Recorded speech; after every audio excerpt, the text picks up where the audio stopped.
names. Detroit media icon Ryan Ermanni, University of Michigan great Braylon Edwards, and of course, Maz are about to take over on Woodward Sports. Every day, 2 to 4 p.m., it's the best Detroit sports talk on Detroit's best sports network, Woodward Sports. Welcome in on a gloomy, dreary Wednesday. It is Wednesday, and you know what that means? It means my guy Anson Wells is joining the show. Anson, how you doing, bro? Ugly day out there. It is. Well, you know, it's ugly for 31 teams in the NFL right now. This is true, but you have as you told me, you got the wet hair. I do. It's a good look, though. Brothers can't pull that off. You no, can't pull off the wet hair. We covered this when I came in, but yeah. Like you said, it's kind of that romantic, I said the wrong thing coming in from the rain look. 100%, man. And you always get the girl back when it rains and your hair gets wet. Tom Masway, did you used to do that? Did your hair used to get wet? You get the girl back just like the movies? No, that never happened for me. It's because you never had hair? I did. I used to have hair back in the day. I should have shaved the whole damn thing off. Was it big hair? Not big hair, but it was nice hair. It was good, thick, full hair. Speaking of someone that has no hair, P. Spivak, how you doing over there, big guy? I knew that was coming, baby. What's going on? What's coming? He's got the George Jefferson How you doing on today, man? Go to a guy with hair. How about that? Right, all the balls in here. I'm gonna leave Pete alone, man, because his Bowling Green State Falcons are balling, so I'll leave him alone. That's KG right. in the audio booth. What's the word, man? Hey, you know what it is. You can't keep a good brother down for too long. It's one of them days, but we powering through. All right, cool. Well, we'll help you power through, man. We welcome you into the show. Thanks for tuning in to Woodward Sports Network, the Ermanni and Edwards Mad Show. Let's start with some basketball. Okay. Let's switch the flow up. I feel like we always start off with, football I'm not and mad the Detroit about it. Lions. So let's start with a little bit of basketball. We'll get to the Pistons. In the second hour, we'll have Dan Miller, and at 3:30, we'll get to my guy, intern Alex, to talk a little. We'll talk about the rankings and the stats that came out in terms of where college football is right now, top 12 teams. But last night, Cleveland Cavaliers 15-0. They take on the Boston Celtics. The Cleveland Cavaliers are no longer undefeated. 15-1. The Celtics snap a perfect season. Well, at least a perfect run to get to 26 with the Golden State Warriors had. What are your thoughts on this game? And what are your thoughts on Darius Garland being out? And Jason Tatum, 33-12. Well, Tatum was where I wanted to go first because this guy is playing pissed off. And it's based on what happened at the Olympics. He might have came home with a gold medal, but the whole country, you and me both as well, we were down on this guy, saying that this guy is not a superstar and that he's part of a fantastic team and really, in my opinion, the best team in basketball right now. But what I've seen out of him, and similar to Maz's guy, what we've seen out of Steph and AD. Well, they lost last night. But these guys coming back from the Olympics are playing on another level. And Tatum is playing with an edge and an anger that I've never really seen him play with. I was kind of a fan of him last night. And I'll be honest, anytime the Mistake by the Lake loses, it's good for me. Yeah, Maz, I want to bring you in on this. I watched a lot of that documentary, The Starting Five, the NBA, and brought me into Jason Tatum's story a little bit. And I feel like I actually had to tell myself that I had a little bit of Jason Tatum hate. Like, I think I was one of those individuals that hated. I think he's been good for so long that you don't realize how young he is in the numbers. So watching that brought me in. So I've been watching Tatum. I got to agree with Anson on this, man. He's on a tirade right now, and he's probably top 2 for MVP right now. Oh yeah, it's early, but it's early. It's early. They were up 20 in that game yesterday, and the Cavs got it down to 1. They just couldn't get over the hump. I would love to see him win that game and go to 17-0 and keep the streak going, but. Those are the 2 best teams in the East as we sit right now. And the Sixers, there's word on the street that they want to start flexing the Sixers games off of the national television. Because they're dead last, man. They're not having a good year. But Tatum is one of the best players in the league. You know what? He was a little embarrassed in the Olympics. Didn't get a lot of play. And you're right. He's coming out. He's on a prove-it mission. No doubt about it. I just think when you look at the name Daryl Morey, you have to know that success does not follow. Daryl Morey's success didn't follow in Houston, success didn't follow in New Jersey, and success definitely has not followed in the Sixers. You see your guy James Harden. James Harden said, look, I told you about this guy. Cannot have success, and then obviously Embiid getting hurt doesn't bode well for that team. Another team in the East, before we get to talking about a player that's in the West that maybe we should have had a chance to draft, I know you're excited about that, the Pistons. Pistons lost when they played on Tuesday to the Chicago Bulls, but overall they've surprised a lot of people out there. Cade Cunningham is playing really, really good. He's playing at an all-pro clip, an all-star clip. What do you think about these Detroit Pistons who play Charlotte Hornets tonight? I don't think they play tonight, do they? They do. No, they do. They're playing Charlotte tonight. Yeah, they do. Wow. They're not on my scoreboard. Cade should have been an All-Star last year. I get it with having such a terrible record. Why he You wasn't. can't be an All-Star on a bad team. I mean, the numbers was there, but I get His your numbers point. were I get there. your point. This year, regardless, they could not win a game all season, and he's an all-star playing the way that he is. I gotta say, as much as I love this team, I was wrong. I said Cade? for sure they're going to win over 27 games. We started flirting with the 31 number. I gotta say, looking at the East, where we're going to play the majority of our games, there's about 3 teams that I know we are not on the same level of. But if this team continues to develop, you add a healthy Asar back, I don't see why this team can't flirt with, call me crazy, 500 basketball. I mean, they're doing it right now. We're looking at 1 or 2 mental errors on box outs where this team would be 500 or better. So I think the Pistons fans and the NBA shouldn't be shocked if this team wins 35 games. And I'm going to say it right now. I've been saying it for the last month. We need to be talking about this team because come February, come March, come April, we're going to be experiencing the same thing that we did in the fall with the Tigers. And that's going to be them right on the map for a play-in game. Well, now I got to be like Maz and say, slow down. Like, somebody better tell me to because I'm getting hot on these guys. I'll tell you why. It's because they're playing against the East. The East is not nearly what we thought they were going to be this year. The East is a bad East. They're 100%. winning games against bad teams. So it's not like they've jumped into the ring with those West teams that we know are juggernauts right now. So they're playing a lot better. But 50%, man. Hey, I started it, though. I said the East 500? is terrible, 500. man. No, that would make them, 40? 41 and 41? There you go. In the East, it's possible. They could win 35, 36 games. Yep. I believe that. If So they you think keep, there's a dark chance that they could get to 50%, a.k.a. Yeah, there is an absolute chance. All right. You got teams that you believed in the Sixers and stuff, and the Knicks, they're not playing very well right now. Yeah, they're right behind. You might the be able to Knicks beat in the them. standings. You might be able to beat. By the way, they do play tomorrow, not tonight, at Charlotte. Oh, my apologies. Is this Okay. a play-in team? That's Yes. the question. Yeah, 37 100%. might get you to the play-in. Fantastic. 37 wins might get you to the play-in. That's right. Yeah, 100%. I do agree And with that. 35 might in the East, Yeah. to be honest. I saw this, man. This is your era. This is your people. Patrick Riley. Pat Riley. So happy about this. You almost. It's so funny. Pat Riley has had so many different lives. If you think about this, he had a life with the Lakers. As a player. He had a life with the Knicks. He had a life with the Heat. Then he has a post life with the Heat. You almost forget about his stops. GM, But head coach, player. Pat Riley and the Los Angeles Lakers, that's where it all started. Getting his statue, he'll be the first coach to receive a statue outside Deserving. of Crypto Arena. What do you think about this? That's going to be the look, too, with his hands in his pocket, with the jacket flat, back. smooth. So cool. He had like the bell-bottom cuts cool. on I just, on the, yeah, he that was guy, smooth. he's what a guy. Pat Riley or Chuck Daly in terms of fashion? Chuck. Ty. Chuck. Daddy Okay, Rich. that's a good answer. Ty. That's a good answer. Daddy Rich was awesome, but Pat Riley, he said it. Daddy Rich was And then wearing Daddy Gucci. Rich responded. Daddy Rich is going Gucci. I disagree. You got to see the You way going with Daddy Daddy Rich Rich? was I dressing gotta go with with Daddy Rich, Cleveland dude. before. I gotta go Daddy Rich. Before Pat Riley was a head coach. Now it's pretty close on a tie on that one, but I really like this second question that you guys got lined up on this statue question. All right, is it going to be a good one? Well, fire it away. That's the Now, are question. you talking about the team, the Lakers, as it relates to Dalton Connect? Or are you Well, I'm talking the about statue? whether or not the Pistons should have a Chuck Daly statue. I'm going to tell you, when I was a head coach of a high school team, I was so influenced by Chuck Daly. I'm walking into these small gyms in a suit every game. And every single guy, twice my age, 3 times my age, walking in with just the worst sweats, and they'd make fun of me. And then I'd You were wearing a coach them suit. Now, you were wearing a suit as a coach? as a head coach. Okay. Always, every single game. And that was Daddy Rich. I mean, what this guy did for really one of the worst franchises in the NBA to turn them into one of the most storied franchises, my man needs a statue. And then win Olympic gold.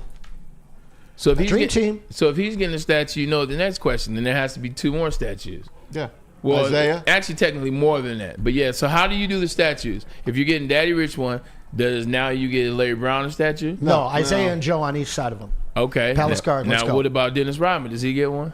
No. No, I He mean, left and went to the Bulls. Yeah. Okay. nah, Now, does Ben Wallace? I'd give Ben one. It's arguable, yeah. I'd give Ben one. So Zeke, Joe, Ben Wallace, Yeah. 3 players. Chauncey, Yeah. baby, where my Chauncey at? Chauncey just made the Hall of Fame. Yeah. All Ben's 5 more. of them out front. I think me- Chauncey would get it before Ben. I think. Big shot. Yeah. I think you could do so much with Ben though. Like Ben is the could, heart and soul of yeah. that going to work team. Damn we know right he Chauncey. was. He'd have to be a Chauncey pro got stretch. he got the Finals MVP. Yep. But Ben's got the fro. He's got the stats, and also he had the heart. Like Yep. you knew if Ben was on, the game was over. Yeah, but- If anyone from the Pistons gets one, it's Isaiah. Oh, of course. That's the yeah, top. we know And that. for them to not have it, and I think eventually they you, were by the going to way. do one, Right. and I think it got short-circuited by somebody. I don't know who, but someone short-circuited. You go inside LCA, you got Gordie Howe in there. There's a couple other statues All in there, hockey. and there's nothing for the Pistons. Because it's LCA. Remind me again, man. I know. I know. It's tough. Well, they had their chance. They're Featuring going to stay at Pistons. the Palace. I'm going to say this, though. Okay. Chauncey's days as a Piston are not over. You heard me, Mr. Big Shot. Door's always open, my friend. And with that, we'll take it to the team that pays the bills, the Detroit Lions. We have sound from Dan Campbell. We have sound from actually a former Detroit Lion, Glover Quinn, talking about this Detroit Lions team. This is the good question. I'm glad you had it on here first, Matt, as it relates to the Lions. Playing this well. I mean, you scored 52 points. How do you get better? You score on 7 possessions in a row, all the stars. How do you get better? How can this team get better? Well, here's Dan Campbell on things that they need to clean up after the 52-6 win. Yeah, there's stuff to clean up. And if I told you we had one where if his split is a yard wider, where it should be that it's a touchdown, you know, or if I block the right guy, it's a touchdown as opposed to, you know, whatever, 6-yard gain, you know. Those came up, you know, and defensively, we were out of position on some things, but it didn't bite us. You know, we were fortunate, and you know, you won't have that luxury if you know you're playing Josh Allen or Mahomes, or you know they're going to find it. And so those are things that we got to clean up. You know, so yeah, there's things to clean up. Even as good as everything was, and how, you know, how productive we were, there's things to clean up. There's always things to clean up no matter how good you are. Man, I should have really extended that segment talking about the Pistons, because yesterday was the anniversary of Malice in the Palace, and we talked about it here, but should have got your take on it, because I know you probably were there. Well, if you guys look at my Twitter, there is a photo of me and my father circled. There is no more front row center seat that you could have had for when he laid down on the scorer's bench. In fact, there's a point where you see him We could see you. you turn his head to the left, and he's looking at me for about 8 seconds because I was yelling, "That's your father. Look at your dad, Ron. Ben's your father." And he looked at me, and then all of a sudden the stuff started to rain in, and about 3 seconds later, he gets hit with the cup. But there's a point in that you never see that for – oh, okay, we got it here. It looks like, yeah, you see me circle. That's me and my father right there up at the top. It is what you – yeah. Yep. And so during that event – as the fracas goes into the crowd, I kind of migrated a little bit towards it, and there was me and 2 young guys standing next to each other, and this one guy took a capped bottle of water, chucked it all the way onto the court, and this thing is about to hit Jermaine O'Neal. And I don't know what he did. We've seen it before, but he turns his head last second, and it smoked a referee and blew up in his face, and they took him immediately into the tunnel. And since that day, in not one arena in the country are you allowed to sell a water bottle with a cap on it anymore. Yeah. Really? That changed it. Oh yeah. And I'll remember. I watched so much of it yesterday, and I fumed at Steven Jackson having the audacity to come into a crowd of Detroiters and do that. I'm glad I was younger, because I probably would have gravitated towards it more. But Yeah. you know, How old were you? How old were you? That was It was 20 years ago. So how old are you now? I was about 26. So you're about 46 right now? I am about that, sir. But okay. we don't go too deep. So you were into that. 25. 25, 26, yeah. Okay. And I was with my father, and that whole moment as it was going on, there was so much emotion. We were all so caught up in it. But then right after everybody got taken off the court and we were leaving the palace, the idea that the NBA would be changed forever was so heavy on the minds of every single Pistons fan and I think NBA fans across the country. I'm really glad that we didn't see nets go up. I'm glad that we didn't see a major change to the NBA in the way that it allows fans to react, because realistically, every other sport wears helmets. Not any other sport can you really end up in a guy's lap unless it's a Lambeau leap type of thing. Right. And what the NBA has maintained by not changing the rules is the most personal game out of the four sports. It is. It's my favorite game to go see, as long as I have a seat in the lower bowl. There's nothing like seeing a basketball game. To me, it's the best spectator sport there is. I put baseball at number 2. I put hockey at number 3, and I put football last, because football to me is an absolute television game, because you miss 90% of the stuff that's going on in a football game when you're at the game. Yeah, basketball is very exciting. And it's intimate. Like the intimate. That's the way it. arenas are made, they bring you It's a in. gym. Everybody has a good seat for the most part, especially if they're sitting in the lower bowl. And there's nonstop entertainment. Like in between timeouts, you have these things going on. In between this, you have auto motion, or you have dogs and tricks and halftime. It all started with the ABA, by the way. Oh, all that 100%. entertainment, Jackie Moon, baby. all that entertainment. Flint That was Tropics. ABA. Yeah. That was Fighting Bears ABA. and stuff. Last thing, and we'll jump back into the Lions, but now that you've had time to process from that moment, 2004, till now, what do you think about Ron Artest running into the stands based on what took place? It's a great question. Because you were there, and now you've had 20 years to think.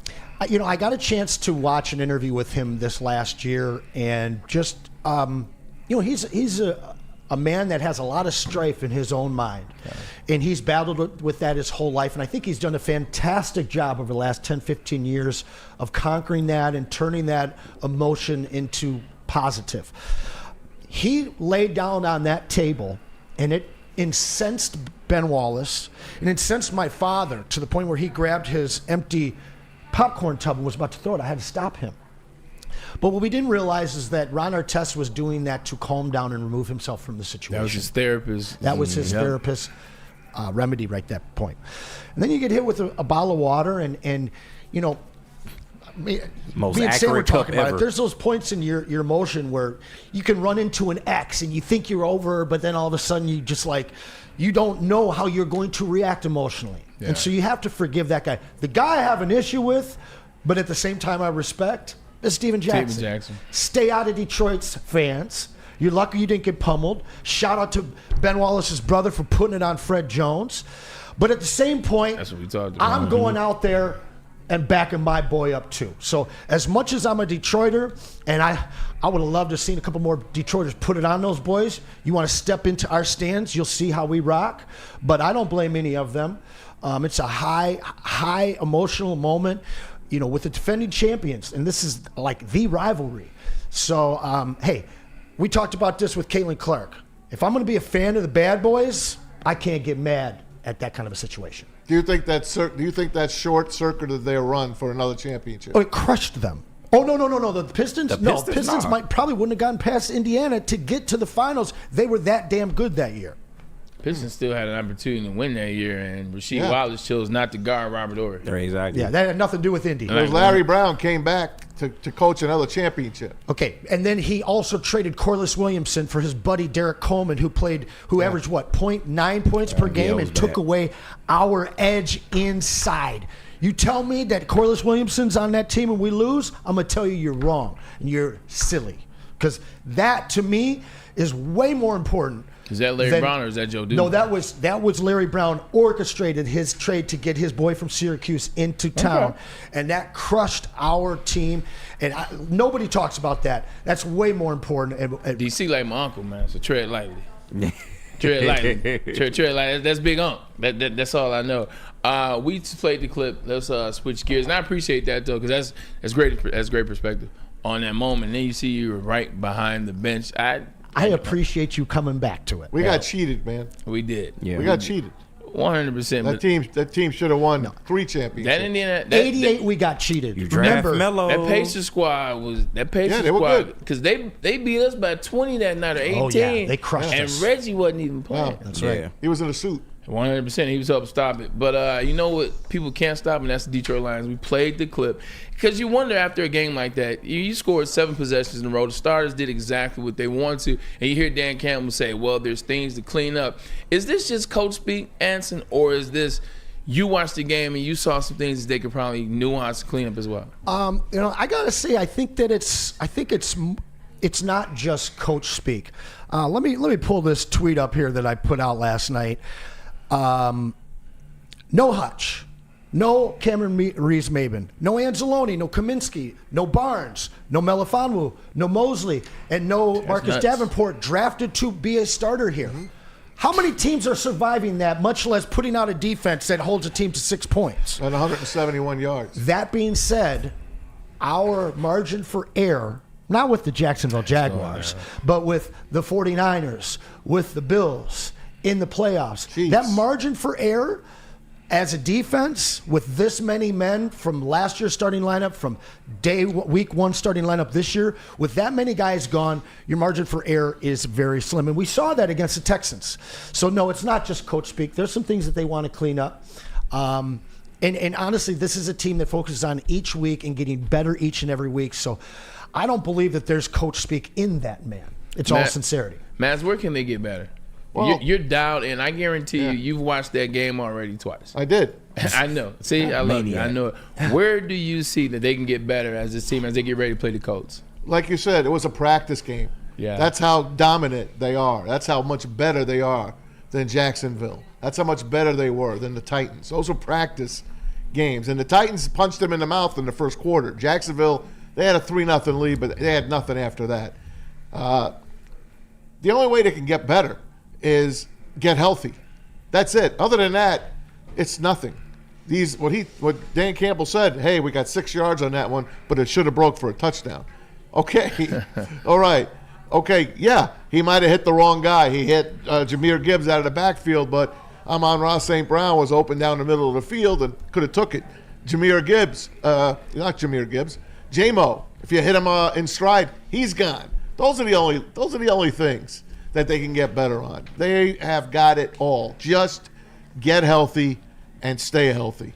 Other than that, it's all coach speak. He's a good coach. Look at when they come off the field. Yeah. Even though they get a good play, they're coaching them. Look at Aaron Glenn, coaching his guys, patting them on the helmet, or grabbing them and telling Kirby Joseph a couple weeks ago, hey, you got to do this. And what's he do the next time? He gets an interception.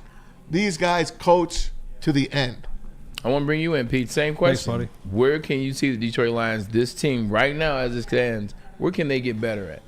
Well, I think in the secondary, and I don't say that as an insult in the secondary, but I just want to say that if you're going to win a Super Bowl, you're going to have to shut down the passing game. Hello, Carlton Davis, was you at? Oh, I'm sorry. Pardon me? I thought I had Carlton Davis second on the line. Sorry. Oh, no. Yeah, no, you know what I mean, man. I'm just saying, dude, I'm not insulting these guys. I'm just saying to make sure you got to stay with the receivers that you're assigned to. I think that those 4 guys in the back, the 2 safeties, the nickels, you know, it's obviously on Aaron Glenn, and Aaron Glenn will do his job, and he'll have those guys ready, but you got to it's like, you know, looking at some of the past, you know, Lions wins here. They've given up in the past 4 games 14 points, 23 points, and 6 points. I think that what Dan Campbell is talking about is that what he was seeing, what happened in the Houston game, he wanted to see some of those things corrected in the Jaguars game, and I don't think that he was completely 100% happy, and I think that that's what he means. He's a perfectionist. Let him do his job. Let Brad cook. Let Dan cook. In 2021 or 2022, the Detroit Lions were playing against the Seattle Seahawks. I'll never forget. The game's over. They lose the game. And there's a former Detroit Lion that pulls Penei Sewell to the side, and he says, hey, you're going to love it here. Stay the course. This is a great team. This is a great fan base.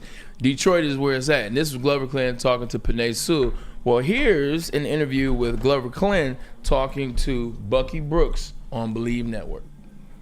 Like peek behind the curtain on the toughness and how they really built this team from the bottom up in terms of not the players, but just the mentality that they play with each and every week. But Dan Campbell played for Detroit. Mm-hmm. He had a brief stint in Detroit. So I think he understood and knows what it's like to be there, has a feel for the city. And I think a lot of times these coaches don't have a feel for the city and how the team coincides with the city. And I think, when I was there, we had Jim Caldwell, who had some ties to Michigan and Detroit and the way things were out there. And we tried to embody that, and we started to build something that was a little different than what it had been in Detroit. And then Matt Patricia came in and had no ties to Detroit whatsoever, and he didn't understand the culture there. And I think that's why it went downhill for a lot of years, for a few years, 3 or 4 years. And then Dan Campbell came back, and from the very beginning, he represented what the Detroit culture is. This chip on our shoulder, biting kneecaps, scratching, fighting, clawing for every bit of respect that we could get. And they've built a team that way, and they got a huge chip on their shoulder, and they're just going out each and every week and playing against themselves, and they're representing the city. The fans have came out and turned Ford Field into one of the toughest places to play. And I can't wait to talk to Dan Miller. That's going to be my first question to him, and same thing I'll talk to you about these guys.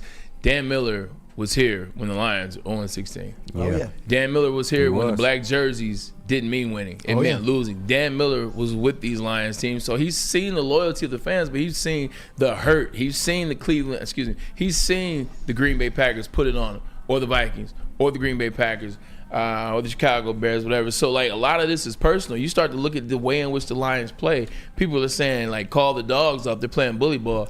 They're playing bully ball because Dan Campbell knows where this Detroit Lions team has been.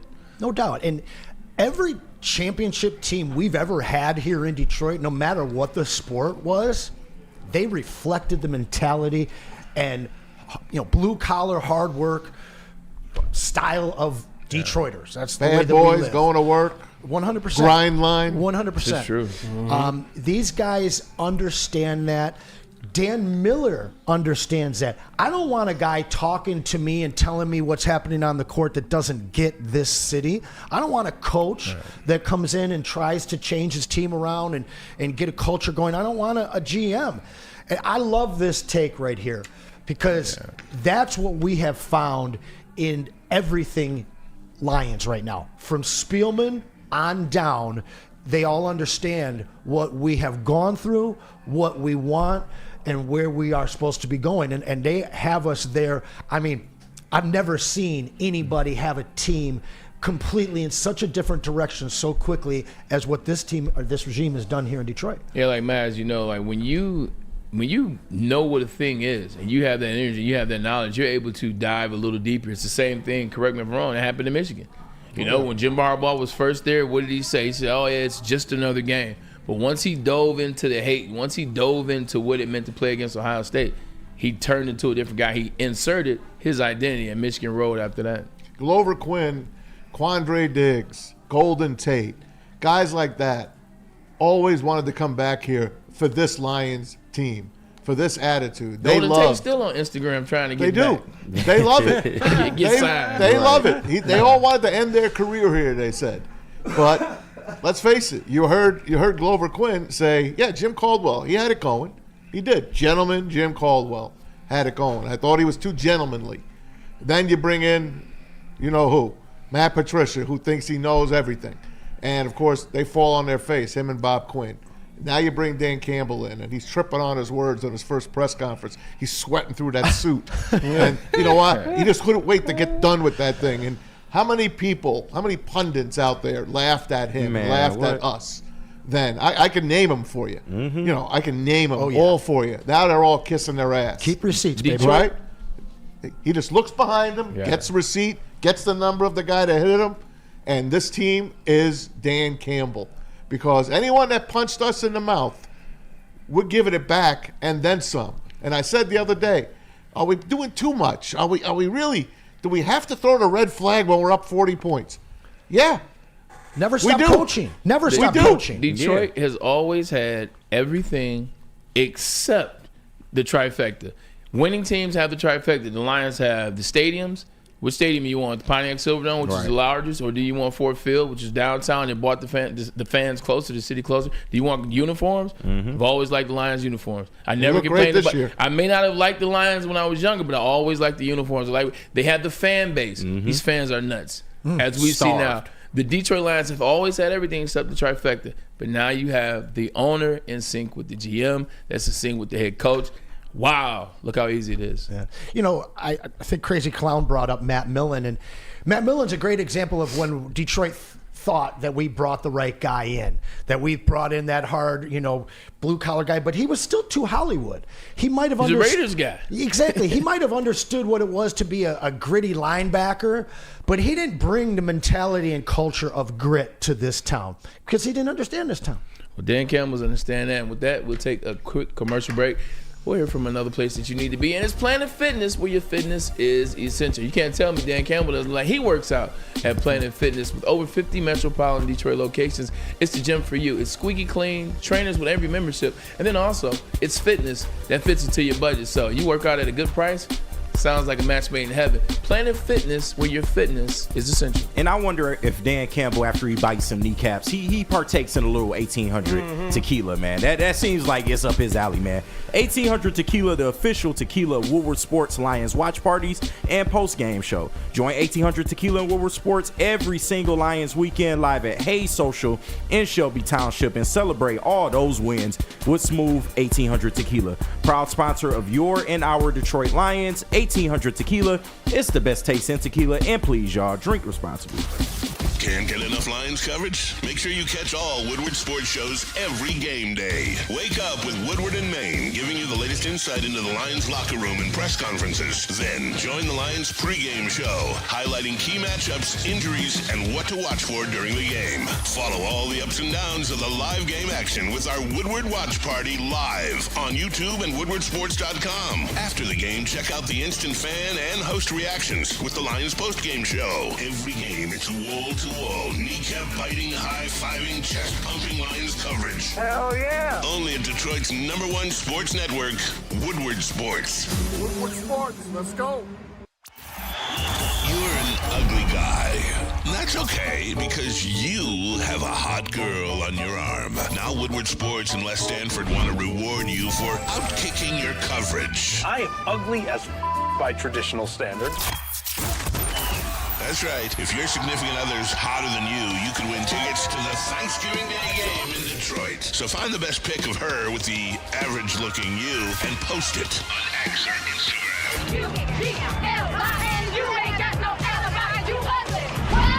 You ugly. Make sure you tag at Woodward Sports and follow us Winter. We'll announce the winner November 25th. Then you and your much better-looking lady will get tickets to watch Dan Campbell and the Kneecappers. We're going to buy the kneecap off. Inside of Ford Field on Thanksgiving. So find the best pic of her and the worst pic of you. And show us all how you outkicked your coverage.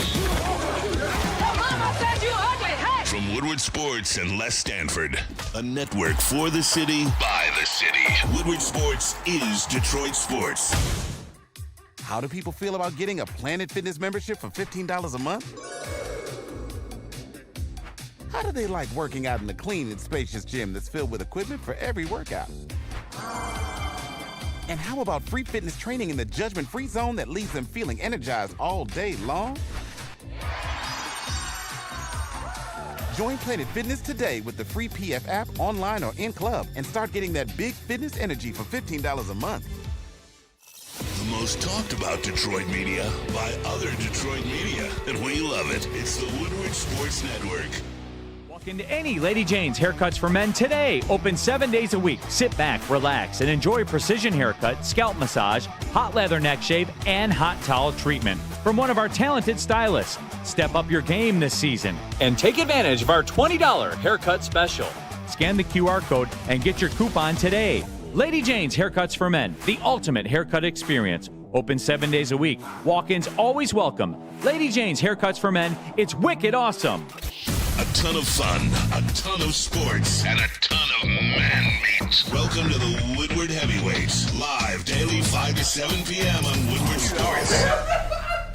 Hey, everybody, dreaming of a new home but feeling the financial pinch? Mark White & Associates, your trusted real estate experts, are here to help. Mark White and his team are going to pay up to $5,000 of your closing costs. That's right, I said $5,000 right off the top. Call Mark White & Associates today, 248-290-8242. Visit them online as well, markwhitesells.com. Again, that number, Mark White & Associates, 248-290-8242, to make your dreams come true. Did you know that walk-ins are welcome 7 days a week at Lady Jane Haircuts for Men? And they have got an awesome $20 haircut special that includes a scalp massage, that hot leather neck treatment, and a hot towel as well afterwards. Listen, they've got amazing, talented stylists. Just kick back, relax, make one of them, get that hair nice and tight, looking great. Again, walk-ins welcome 7 days a week. Lady Jane's Haircuts for Men. It's wicked awesome. I know every time you read that, you get a little choked up. You get a little, you're thinking about your time that you had a hot leather neck massage. Is that good? Hot leather. You really sell it. I'm just saying. You really sell it. I literally just try not to say leather every time. That lather will get you. That lather will get you. Last, before we jump back into, I think we have some cuts for Dan Campbell. We're running around the NFL as well. Yeah. 36 days from now, you know what that'll be? 36 days. Let me see. It'll be December. Don't tell me it's Christmas. 36 days till Christmas. Come on. Oh, man. Honestly? 36 days till Christmas. Today is the 20th of November. That's right. Today's the 20th. Where's Black Santa? 36 days. That's wild. 8 days till Turkey Day. This is crazy. Like, are you ready for the holidays? No. Like Anson said, Turkey Day is here. I'm not even ready. I'm not even in the mood yet. You're not in the mood? It is weird, huh? I tried listening to Christmas music. It didn't work. It didn't work. I watched Elf maybe last Friday. Solid. It's a great movie. That'll kick you right into holiday Always a great spirit. movie, but it did, to Maz's point, it didn't give me that nudge that I was looking for. I got one for you guys. 8-Bit Christmas. 8-Bit, that's a good Christmas. I mean, that's a good movie. You seen it? Yeah, I have. Okay, Never heard of it. It's basically takes place in me and his time coming up and chasing the Nintendo in the 80s. That's right, baby. Yeah. It's pretty darn good. Okay. It's an interesting movie. Christmas, what is it? The one with Joseph Gordon-Levitt and Seth Rogen, The Night Before. Oh, yeah, that one's wild. I love The Night Before. That one's Anthony wild. Mackie, The Night Before. Christmas Vacation, I think, really Well, that's my favorite. It's so fun. It's the best ever. It's so fun. And Chevy Chase, even though he was in real life, Christmas he's amazing in that Story movie. Was Chevy is Chase the best ever. Christmas There's no argument. Christmas He Story. was they call him a D-I-C-K. Really? 100%. That makes me That's sad. why he didn't make it. Like, he made it, but that's why a lot of guys kept going and, you see him disappear. That makes me sad. Maz, did you have a Red Ryder BB gun? I did not. You did not? I did not. Do you remember, the biggest gift that you just had to have as a young Maz? I do. Ooh. I do. What was it? And did you get it? I did. I didn't get mine. It was a horse. It Oh, was I a thought you said toy horse. Oh, It was a riding horse. Okay. His name was Blaze. Could you put cowboys on it? If you look at him right now, if you can look up Blaze the horse, you'll see it pop up. I'm looking it up. From Ideal. Ideal was the manufacturer. I had him. You pulled the string, he talked, he neighed, and you could ride him. Oh, it was a big horse. Not full size, It's but the big little enough for rocking Maz horse. horse. Yeah, it's a rocking Pete, horse. did you find it? Ideal, he Huh? said. Ideal? Yeah, he's black and white.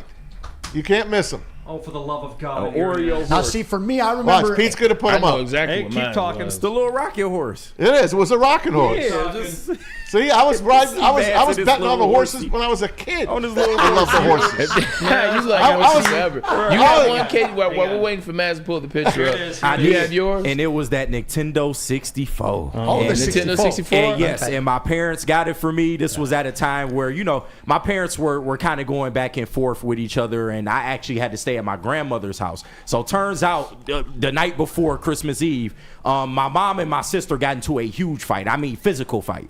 And I didn't hear anything. Okay. Sounds like fun times. Dead asleep. It's a funny story. It's a funny story, but I was dead asleep for all this. And then I found out about it in the morning, but I didn't care because I got my N64. I didn't care about none of that. Like, it was great. See, I was a beneficiary of divorce Christmas warfare. Yeah, okay. Which is, the parents trying to outdo each other, but they were still together in '85, and I never forget walking in to Somerset Mall with my little cousin, and there are so many people in FAO Schwartz that it's spilling out. They had an FAO Schwartz. I love FAO way back in the day Schwartz, on the rich back side. in the day at the mall. FAO Schwartz, right over in Detroit. What is that? And like my brother and my uncle wouldn't let me play in television. I had to sit there and watch them play. Yeah. So when that thing was up, man, and they hid it. They hid it in the back room. Let me open up all my presents, think I didn't get it. Oh, what's that over there? And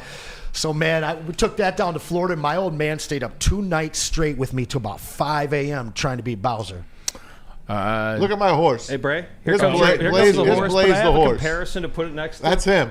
I had a horse when I was That young was too. him. Okay, with the spin that springs on the side. Yes. Oh, Do I you had Let one me of tell you those. something. If I still had this guy, I could make money on selling this guy. Do you guys remember the Dietrich Fur commercials? Dietrich Fur. So this is Kim Fur. Jong-un. This is Kim Jong-un. I want to put Maz's head. I want to put Maz's head up there. I want to put Maz. It's Kim Jong-un. I want to put It is. Maz's head on. There you go. Somebody did that That for would be us. Maz and the horse. My 2 best ever were both video games. One was Super Nintendo. I was always Super Nintendo over Sega, and then PlayStation. PlayStation was under the tree. You can kiss everything else goodbye. I stopped opening gifts after the PlayStation. Oh, yeah, right. I went upstairs. I said, y'all got the rest of Instantly. those. Now, you're not sleeping on NHL 94 for the Sega Genesis, are Well, you? first of all, you have to get the system to be able to get that. But no, I'm not sleeping on that. One of the best games of all Very time. good. One of the Man. best of all time. My biggest disappointment, I'm still waiting for the G.I. Joe helicarrier. Ooh. Oh, man. The aircraft carrier? The aircraft carrier. Dude. Still waiting. Or Still even a waiting. spaceship. Still waiting. Either one, man. I had Still the waiting. Terradrome. What was the biggest set you had? The biggest one that I had was not G.I. Joe. It was Thundercats. He-Man. I had Grayskull. Ooh. Storm Shadow Snake Eyes, baby. The mark of the Rashikaji Ninja Clan right there. That's tough. Can Are you talking can the you fight USS like Snake flags? Eyes? You see me with my nunchucks, baby? All right. Are you talking the USS flag Tom there, Bray? Hathaway? What's going on with Tom Brady and Bill Belichick? I was going to tell you. I want to tell you some chat first. Oh, we'll do that then. And Pete, we got to get Pete's present, too. Pete got coal in his stocking. That's what he got. He got cold. I got It was a cold, but- pinball machine. That's what he wanted. No, it was not. It was okay. So I asked for an Atari. And if you're into Okay. video games, then you understand how the history of Atari. So I wanted the 2600, just like my cousins had. So I asked my parents for an Atari. They came home with an Atari 5200. Oh. The one with the crappy controllers, but the better graphics and everything like that. So that was my first console, and my big gift was the Atari 5200, which I absolutely adore and love, and I have a full collection now. And you still have it. Still have it. In And mint now- condition. And now I have the full collection, including all the rare games. So That's fantastic. and it's a rare, That's a very great rare game. collection. We already members knew always his get the answer, better didn't we? gifts. Pretty much. What's that? Pretty much. I thought it was actually, KG came up with a great guess. I thought it was a pinball machine. Nope. But a Couldn't Atari. afford that. Or an Atari, excuse me. Tom Hathaway. Mike G said he wonders if I had a big wheel. Yes. Same. Rock'em Same. Sock'em Robots, of course. Power Wheels. Of course. What else? I had the Dukes of Hazzard and the He-Man Power Wheel. Heck yeah. Oh, I had the Transformer one. Ooh. The one that was red, jelly blue, on that. red, blue, Had and the white. WWF. I didn't one. have any of that. My big wheel was yellow steering wheel yellow steering wheel, black frame, and a red seat. I think. And if you got a great bike when you were a kid, and I got an Apollo Racer, Diamond. I got an Yeah, Apollo I got Racer. that. Those things with the banana seat, they were freaking awesome. Banana Awesome. seat. That's Awesome. the highlight. Oh, yeah, this is wild. a 71 store. Yeah. Fantastic. One. That was What color? 71. What color? See? I'm good. Black, Black. All right. of course. Mike G said he met Black Santa at Northland We Mall. need Black Santa to Black visit. Santa, I'll allow it. Right. Black Santa, I'll allow it. Northland closed as hell, you too. know, ain't no brothers, Hey, you know ain't what? no brothers living in North Pole. You're right. No, I it's hear close. Macy's is closing down a few stores again. They are? Oakland Mall is one. I'm surprised Malls Oakland are Mall's dying. still open. Yeah. Like, legitimately, there are only going to be 3 malls open. But Like, it makes me sad when I go in them and there's hardly anyone in them, and the stores are few and Santa far Claus between. is gone. I went to Lakeside. It's our fault You for got not going. Somerset, 12 Somerset Oaks. is the only one I that's went to gonna Lakeside last. the last day they were open, and we got there a little early, so we just told them that we were there to buy janitorial equipment. So they go in. So we went around, and they're like, "Don't take picture here, or don't stand here." You know, we're taking pictures standing there. I was a little verklempt. I'm not gonna lie, because they spent. I mean, Like klepto? No, verklempt. I got For you. being wanting to cry. Come on, remember Coffee Talk. I got you. But no, honestly, that era of when we grew up, Going to when the malls mall. were king, Yeah. this generation will never understand. sad, too. I mean, just please, Mom and Dad, I'm 13 Right. years old. Drop me and my little cousin off, and we will walk around for the next Like, 7 hours. Part of the allure of going to the mall or going to Toys R Us was the color schemes. It was the aura. It was when you walk Toys R in. Us. Yes. It felt euphoric. Like you Yeah. walk in, it's like, oh my God, the options of what I can do. I see Sega over here. I see these big wheels over here. Yep, Or yep. it was that. Like now you just order things. It comes to the house. You're done. Like we used to have like. It was fun to go to the store. We better be careful. We don't want Easy and Spenny to get on us and say, "Hey, malls, get off my lawn," all that kind of stuff. God forbid we bring up the good old days. God forbid we bring up the good old days. The fellas went ham on my God. man. I'm looking up. So me and my girl watch this movie, and I look up. I'm like, hold on, why y'all going in on my boy like that? It was just, it was comment after comment after comment. They were going to Maz in the chat. In case anyone didn't know, yeah. last night Easy and Spenny were at it on the chat, calling me, of course, Mr. Get Off My Lawn, because I didn't like the J-Mo celebration. He's going to hurt himself. man. I say all of that kind of stuff, and then they take it to the nth degree. Sound like Matt Derry. Well, there's some people that have. You even know who Matt Derry is? Yes. He's There's been some in media people a that have long never time. paid WDFN. a paycheck for an employee, What's the hired difference what he or said? fired an employee, and just- it showed. It's leave an it at outdated that. take, man. It's not an outdated take. Him saying that is really covering up what he really wants to say. Like he doesn't. Okay. See how you break Oh, everything no, down into that's, that? I'll a be crock. honest with you. You Amon-Ra saying- could not be further off. That man is a massive J-Mo supporter, just like I am. I don't buy Amon-Ra St. Brown cards.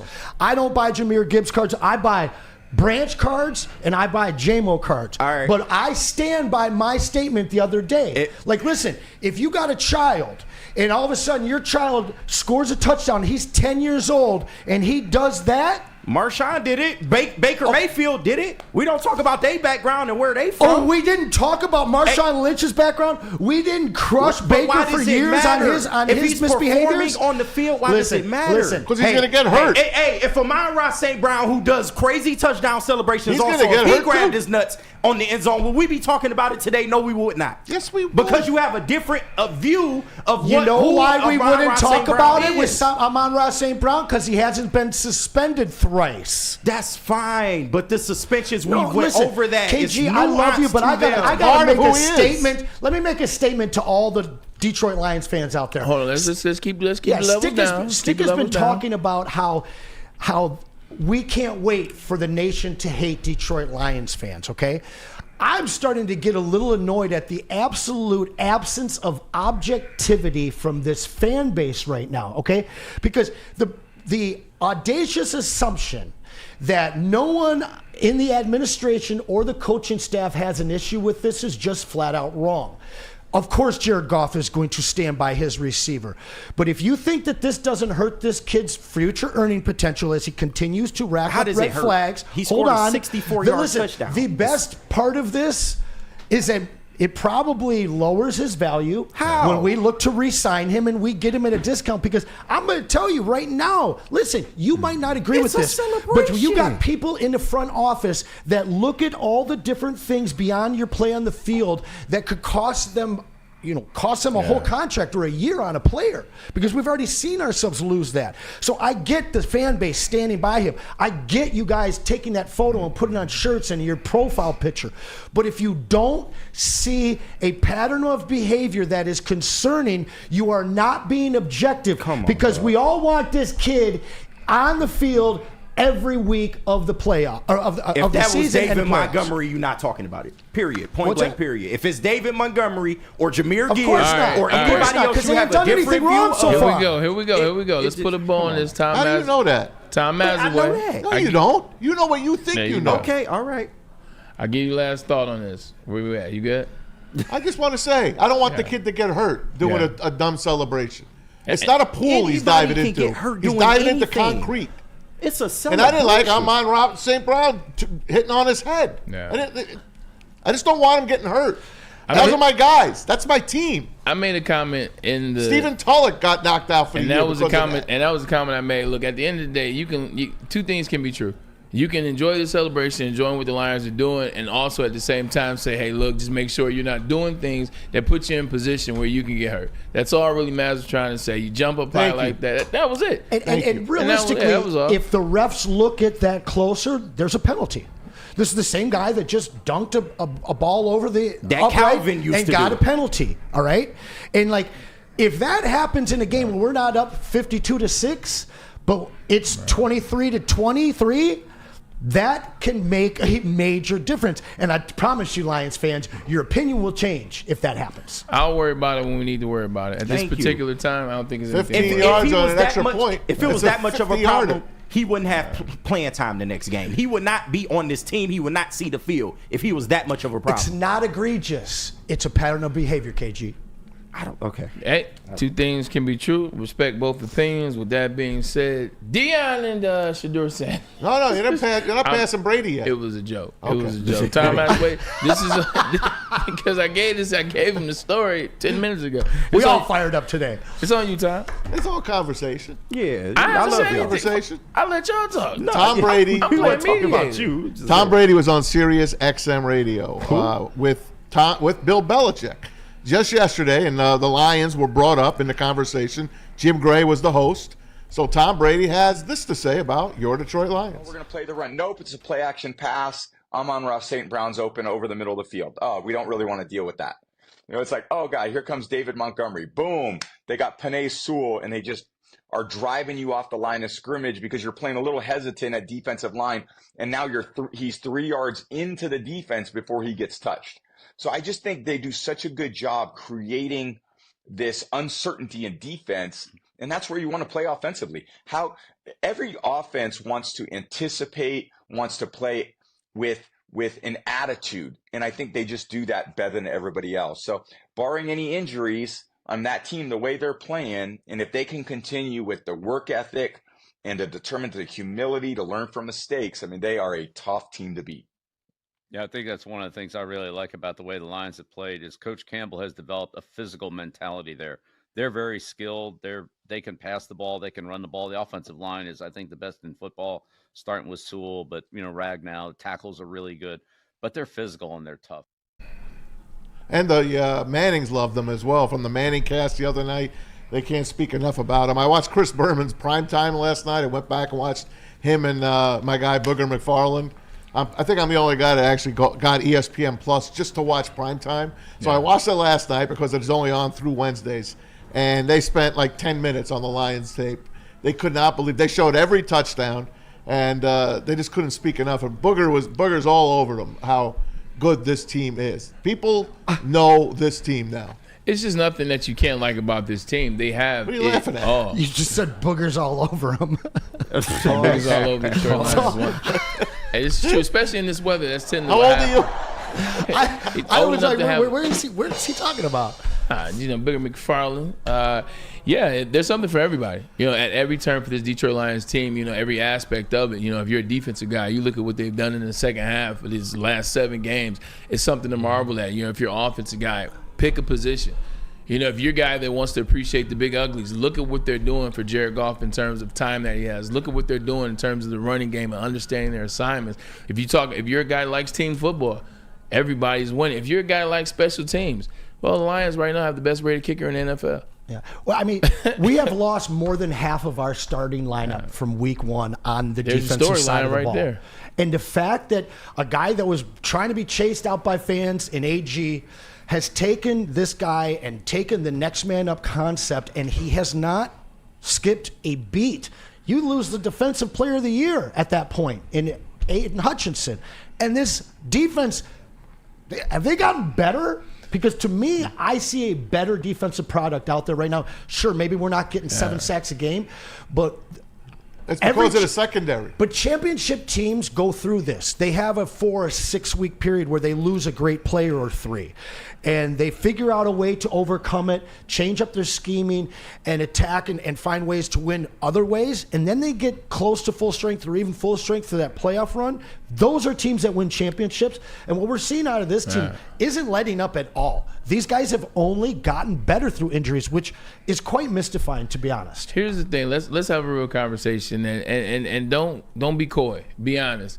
What deep down in places that you don't want to talk about, what is the team or what bothers you in terms of what the Lions will have to go against at some point, whether it's in the regular season or in the Super Bowl or in the playoff run? What is it that bothers you? I'll go first to set the tone. Josh Allen scares me. Josh Allen scares me in this sense. They finally got him playing where he's not playing hero ball. He's playing a lot more confident. You put 3 running backs around him. Now they have a running game. They're on defense. They're playing solid. They're playing solid. They're playing solid. A running quarterback that can also pass, because now what's going to happen, that defensive line where their strength is the interior, they get him on the outside. It's Justin Houston. You know, you can go opposite side of big number 99, and now you get these defenders who have had everything kind of come to them. Now you get them out. Now do they start to hold? Now does it show up for Terry Arnold? Now does it show up for Carlton Davis II? Josh Allen is the only thing that, when I'm being honest, scares me. Well, you know, Chad's going to love and hate this. The only player that scares me... Well, it's the Buffalo Bills, but it's Josh Allen. The only player that scares me in this league is Pat Mahomes. But I'll be very honest. I am not scared of any team at this point. The only team that can beat this team is the Lions. Is there a thing? And my biggest concern is with the lack of experience that Dan Campbell has in massively important games that are very, very close. Listen, we can debate on what cost us the NFC Championship, but we're going to be right back in those situations come playoff time, and it's not all going to be 52-6 and you know, red roses. Yeah. So I think his lack of experience in big, meaningful games, he's obviously getting more and more experience as we watch each and each week go. But that the Texas game, the Houston Texans game, crucial. Great moment for him to learn, for them to be down and come back and trust your kicker. But those games are going to pop up again, and I'm just hoping that he not only has the faith in his kicker, because he obviously has the faith in the rest of his crews. I think that he can be a little more traditional in those close games, which I think, you know, he's still got to be Dan. He's still got to push the envelope on 4th down and on, you know, in the red zone. But at the same point, sometimes you got to take your points in those big games. Man, I wish that Texas game would have had Nico Collins and Stephon Diggs. I would feel a little bit different about it then. But time as well. Don't forget, they're going to play the Bills in a few weeks. 100%. I'm going to take you back to when the Giants played the Patriots. When Lost the Patriots are going for their perfect record. Last game of the season. And they beat the Giants, but it was a close game. And the Giants learned something in that game. It was not a close game. It wasn't? 49-10. Well, I didn't think it was that bad. I thought it was closer. I think I'm going to challenge you on Only that reason one. I remember is because that's when Randy Moss and Tom Brady broke the record. Because they had a bunch of wide open ones. He dropped one, and he came right back to him next play for a Well, ball. I know the Giants lost that game, and I remember they took a lot out of that game.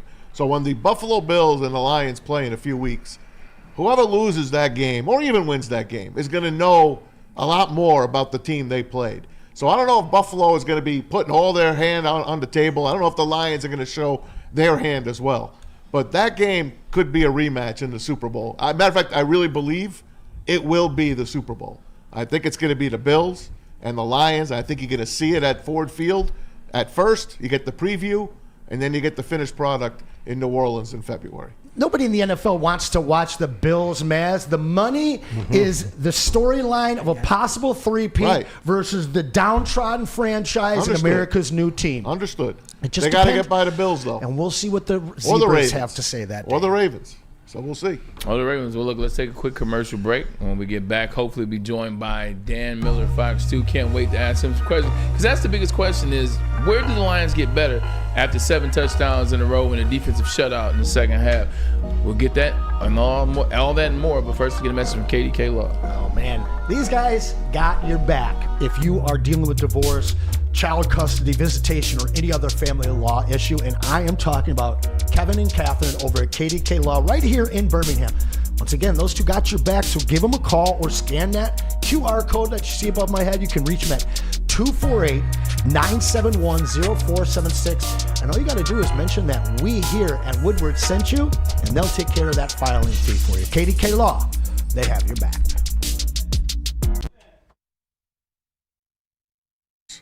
How you doing, Dr. Pierce? We're going to see you on Thursday. That's tomorrow. Dr. Pierce from Michigan Sports and Spine.com. Make sure you check him out on Big D Energy Tuesdays. He's with us on Thursdays. Got that secret sauce to keep you in the game. Of course, we're going to talk injuries with him. He gets those players back on the field a lot quicker than anybody else. Dr. Jeff Pierce, Michigan Sports and Spine.com, 248-426-9944. Tell him Woodward Sports sent you.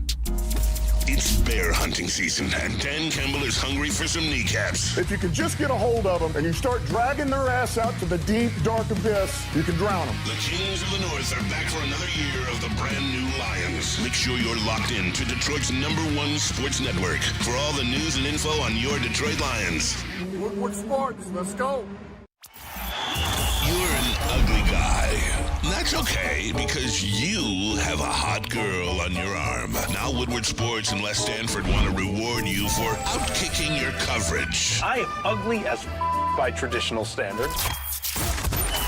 That's right. If your significant other's hotter than you could win tickets to the Thanksgiving Day game in Detroit. So find the best pic of her with the average-looking you and post it on X or Instagram. UDLIN, you ain't got no alibi, you ugly. What? You ugly. Make sure you tag at Woodward Sports and follow us to enter. We'll announce the winner November 25th. Then you and your much better-looking lady will get tickets to watch Dan Campbell and the Kneecappers. We're going to bite a kneecap off. Inside of Ford Field on Thanksgiving. So find the best pic of her and the worst pic of you. And show us all how you outkicked your coverage. Your mama said you ugly, hey! From Woodward Sports and Les Stanford. A network for the city, by the city. Woodward Sports is Detroit Sports. How do people feel about getting a Planet Fitness membership for $15 a month? How do they like working out in a clean and spacious gym that's filled with equipment for every workout? And how about free fitness training in the judgment-free zone that leaves them feeling energized all day long? Join Planet Fitness today with the free PF app, online or in club, and start getting that big fitness energy for $15 a month. The most talked about Detroit media by other Detroit media, and we love it. It's the Woodward Sports Network. Walk into any Lady Jane's Haircuts for Men today. Open 7 days a week. Sit back, relax, and enjoy precision haircut, scalp massage, hot leather neck shave, and hot towel treatment from one of our talented stylists. Step up your game this season and take advantage of our $20 haircut special. Scan the QR code and get your coupon today. Lady Jane's Haircuts for Men, the ultimate haircut experience. Open 7 days a week. Walk-ins always welcome. Lady Jane's Haircuts for Men, it's wicked awesome. Love Woodward Sports? Love wearing clothes? Then you should be wearing Woodward Sports clothes. Check out our full line of merch at woodwardsports.com. Just click on Shop. We have all your favorite designs, like Dan Campbell kneecaps, Woodward Golf, and of course, our own logoed out merchandise. Men, women, infants, kids, all love Woodward Sports. Impress your friends. Impress your boss. Impress your dog. Buy Woodward Sports merch today. Is that an octopus in your pants, or are you just happy to see me? See what I did there? Go Red Wings! From Octopi Experts, Woodward Sports. You ever outkicked your coverage? Well, listen, Woodward Sports and Les Stanford want to reward you for outkicking that coverage. That's right. If your significant other is hotter than you, you could win tickets to the Thanksgiving Day game here in Detroit next Thursday. Find the best picture of her or him. They can do him too, right? Yeah, okay, her or him. And with that very average or less than average looking you, and post it on X or Instagram with the hashtag Woodward Tickets. Make sure you tag at Woodward Sports and follow us to be able to be eligible. And we will announce the winner on November 25th. Outkicker coverage from Woodward Sports and Les Stanford Chevrolet, Cadillac, GMC, and Buick in Dearborn and Ferndale. Speaking of a guy I guarantee has never outkicked his coverage, he is the voice of the Detroit Lions on the radio. He is Dan Miller, Fox 2. D Mills, what's going on, brother? What's up, guys? How you doing? Good, Dan. Doing really good. Doing really good. Two quick questions about this crazy win that was Detroit Lions 52-6 over the Jacksonville Jaguars. Thing one, when they get 4 touchdowns in a row, are you now thinking how many can they get in a row, or does 7 just surprise you? 7 touchdowns on 7 possessions 38 first by downs. the All-Stars. Ridiculous. Yeah, no, it's all surprising. I mean, look, you just don't expect that in the NFL. You don't expect that against a defense that's got, you know, Aluakin, who's got Hines Allen, who's Trayvon Walker. Yeah, Trayvon Walker. I mean, look, there's good. Campbell's a terrific cornerback. There's good players over there. Yeah. But they were clearly just clicking. They clearly were not happy about what had happened the week before. They had won, but they felt like they hadn't played up to their standards. I think it was just kind of a confluence of circumstances. And I think, too, you know, when you get a team like that that's having a miserable season, there's rumors their coach is going to be fired, and you get up on them, you know, 28-3 or whatever it was, something like that, you can see a little bit of the air going out of them. But to score 7 consecutive touchdowns, score on 8 possessions, go back to the Houston game, you got a run of 11 straight possessions in which you've scored. You don't expect that. That's when you just sit back and say, wow, and enjoy it while it's going on, because it's unusual.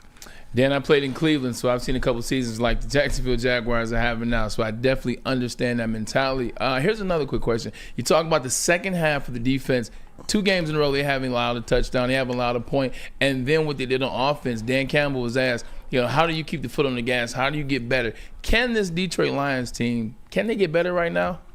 Yeah, I think they can get better, and I think where they can get better is with the pass rush. I think that's still the area that probably can be improved the most. You only have 1 game now from Zadarius Smith. He's obviously a big part of that. And then how other guys play off him. You see how they used him in that game. A lot of games, a lot of stunts, playing him inside. I think he's capable of playing outside, matchup dependent. We were talking about that in the booth on Sunday.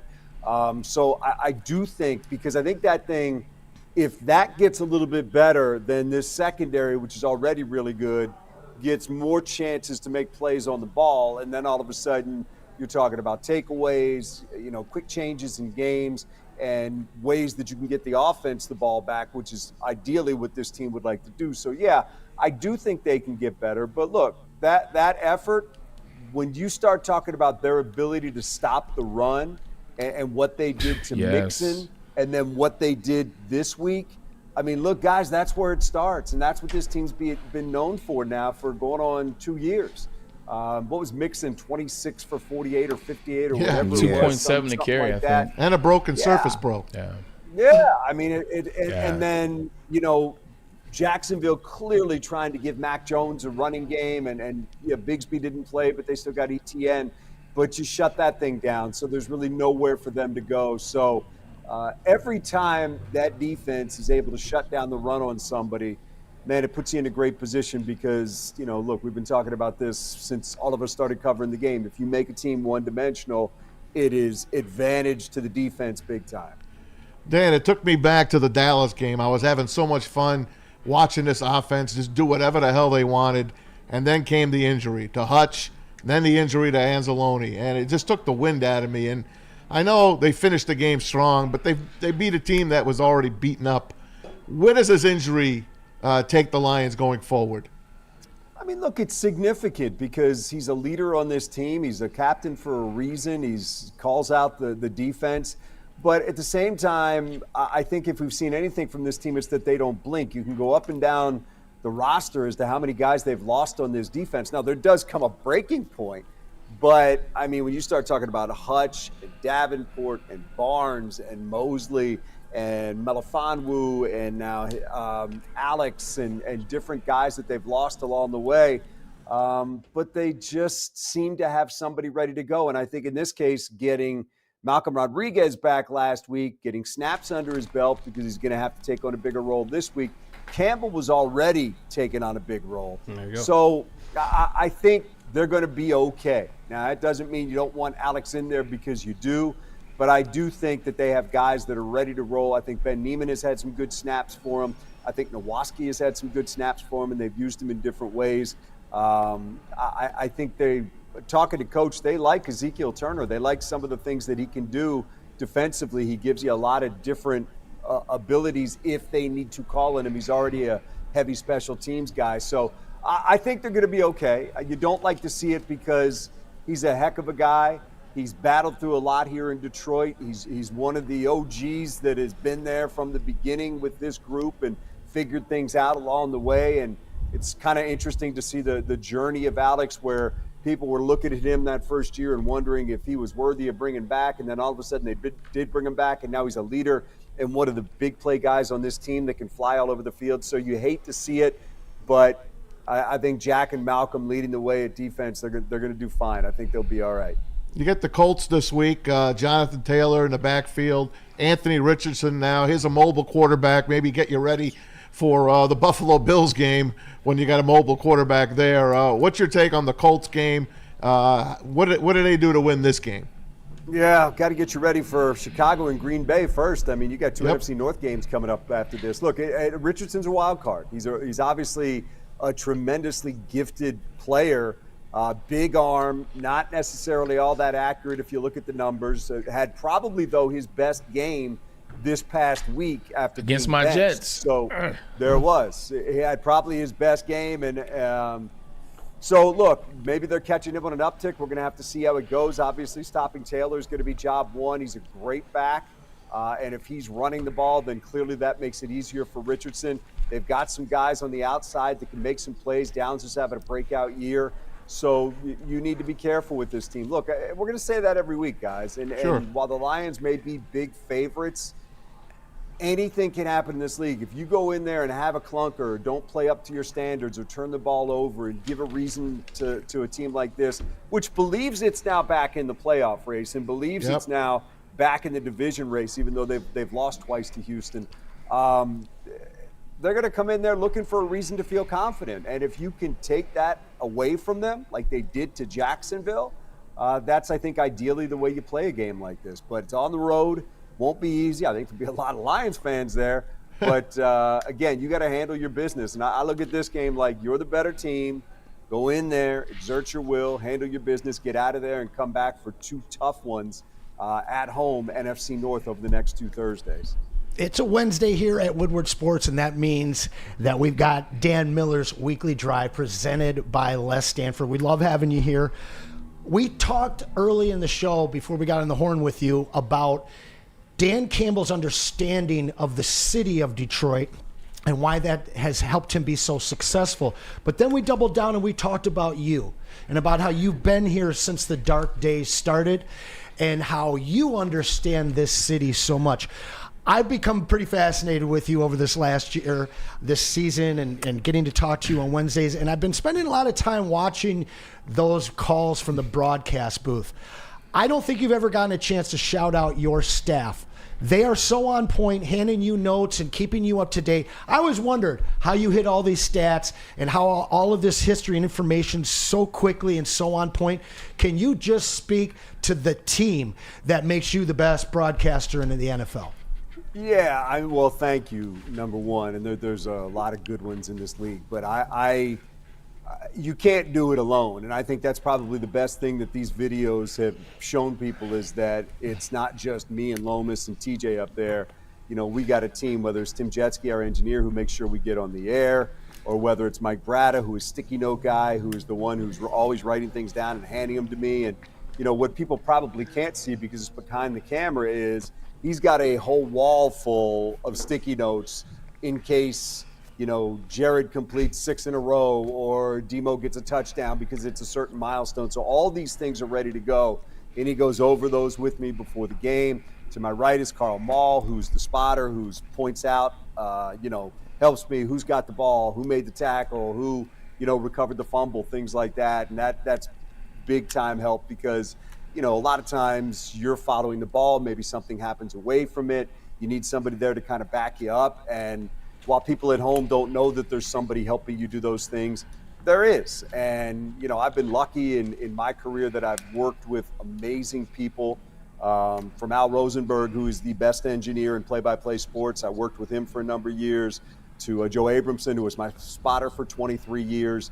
I wouldn't be where I am without the people that I've worked with along the way, the amazing people that I worked with at Fox when I did games there for 5 years and did nothing but learn from them because they were all much further along in their careers than I was. So I just tried to be a sponge as much as I could. So, it is absolutely a team effort. People see that now. That's, to me, the best thing, as I said, about those videos. But it's there's a lot going on up there. You're trying to keep it all straight. And the most important thing is be factually correct, paint a picture. And it's easier to paint that picture for the listener if you have people, your right arm, your left arm, and veterans like guys that know the game like TJ and Lomas who can just see things that I never see and point them out. And it's fun. It's a fun way to go to work. It's enjoyable to do it because you're working with great professionals. And like I said, I've been lucky enough in my 20 years with the Lions and all the years that I've done other things before that to work with amazing people. And Dan, you still the GOAT, man. It's always great to talk to you here. And unfortunately, I got to ask you. Y'all don't say these nice things about me. Yo, well, I'm just saying. Y'all we don't see say you nice every things about day. me. This is Dan Miller we're talking about. This is the I GOAT love of Dan, Lions too. football right here. But unfortunately, I got to ask you about J-Mo. And, it's been up for debate. The kid, he had a great touchdown in that game, 64 yards, seemed to get back on track. But some people take issue with the celebration. And, some feel that he could have gotten hurt from it. Some feel like, this is something that's showing a pattern of behavior that could hurt him in the long run. What is your take on the J-Mo celebration? Do you think it was too much? And do you think this is something that maybe the team brought up to him afterwards and said maybe this was doing a little too much? I don't know if they did. I would guess maybe Dan would say, hey, a little different hand placement there on the dive might be the way to go. And, Right. I know they're not thrilled sometimes when Kirby does the flips coming out. They don't want guys doing things that could hurt themselves. So my guess is they probably said something to him. But look, I'm not going to lump this into some pattern of horrible behavior by J-Mo. I don't think – look, I'm a J-Mo guy, and I understand there's some times where he's got to make better decisions in some of the things that he does. But, and I think we've talked about this before, the growth that I've seen from him from the day that he walked in the door to where he is today is so significant and such a, credit to him because there have been people that have helped him, but he's got to be willing to listen to those people and take that help. And I just think that's where I'm at on it. I know there are people that get upset. I hear from them and he shouldn't be doing that. Wouldn't be my choice that he flies into the end zone like that because I don't want to see him get hurt and land the wrong way or something. But, man, I just love the kid's talent. I love his electricity. I love the growth that I've seen in him. I love the kid's smile. I think he's engaging. I think there's just something charismatic about him when you get a chance to talk to him. I think he's young. I think he's still maturing. I think there's a lot of things coming at him. And I would say this, man, if you opened all the doors for me that Braylon, you had open when you were a young player or J-Mo had open when he's a young player, I'm not sure how I would have handled it. So, some handle it better than others. Some handle it better faster than others. And I'm here to tell you, I look at the positives with him, and that is what I've seen from where he came in to where he is now. And I'm not going to, call that celebration part of a pattern of bad behavior or anything like that. It's probably something I'd just say, come on, man, maybe we don't need that. Let's just run into the end zone and then do your celebration. It's like Amon-Ra said after the game. He lets J-Mo score. He follows into the end zone. Then he waits 5 minutes for J-Mo to finish his celebration, and then he goes over and congratulates him, which I thought was perfect.